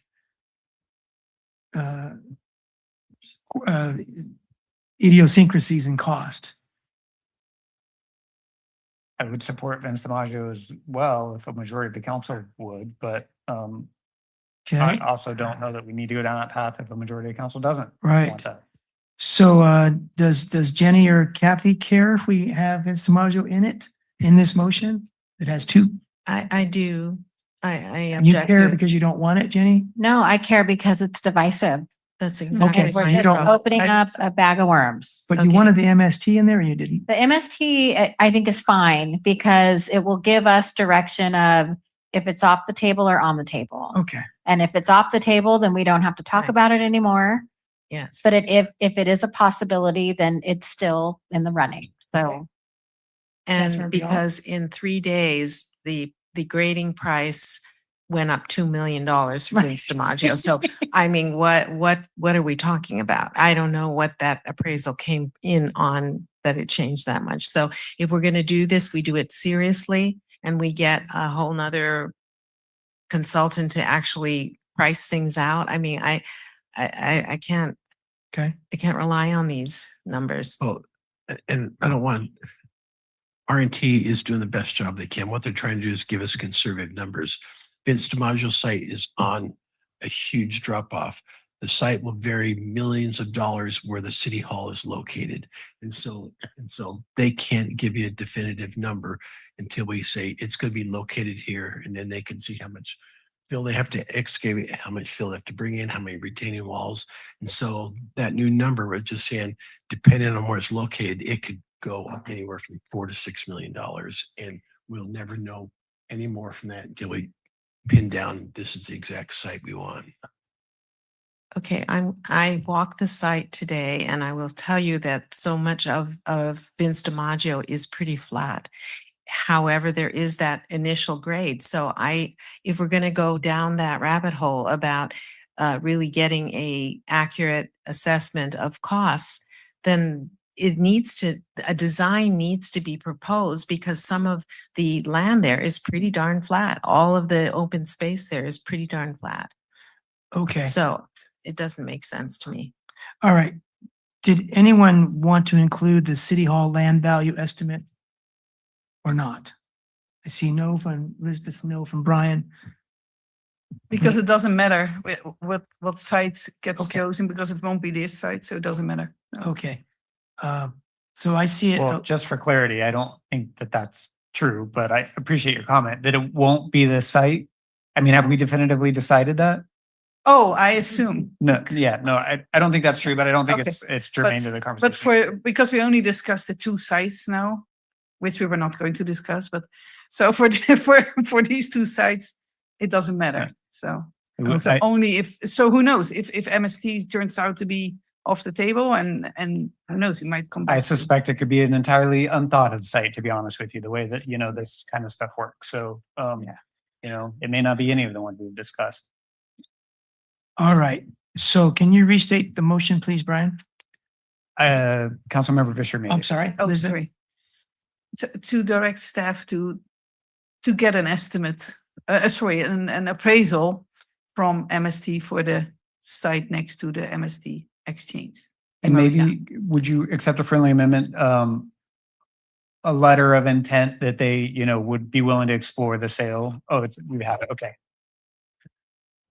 Fair enough. Second hold. So the answer was, we don't need it, but Elizabeth's answer was, we have a letter stating that.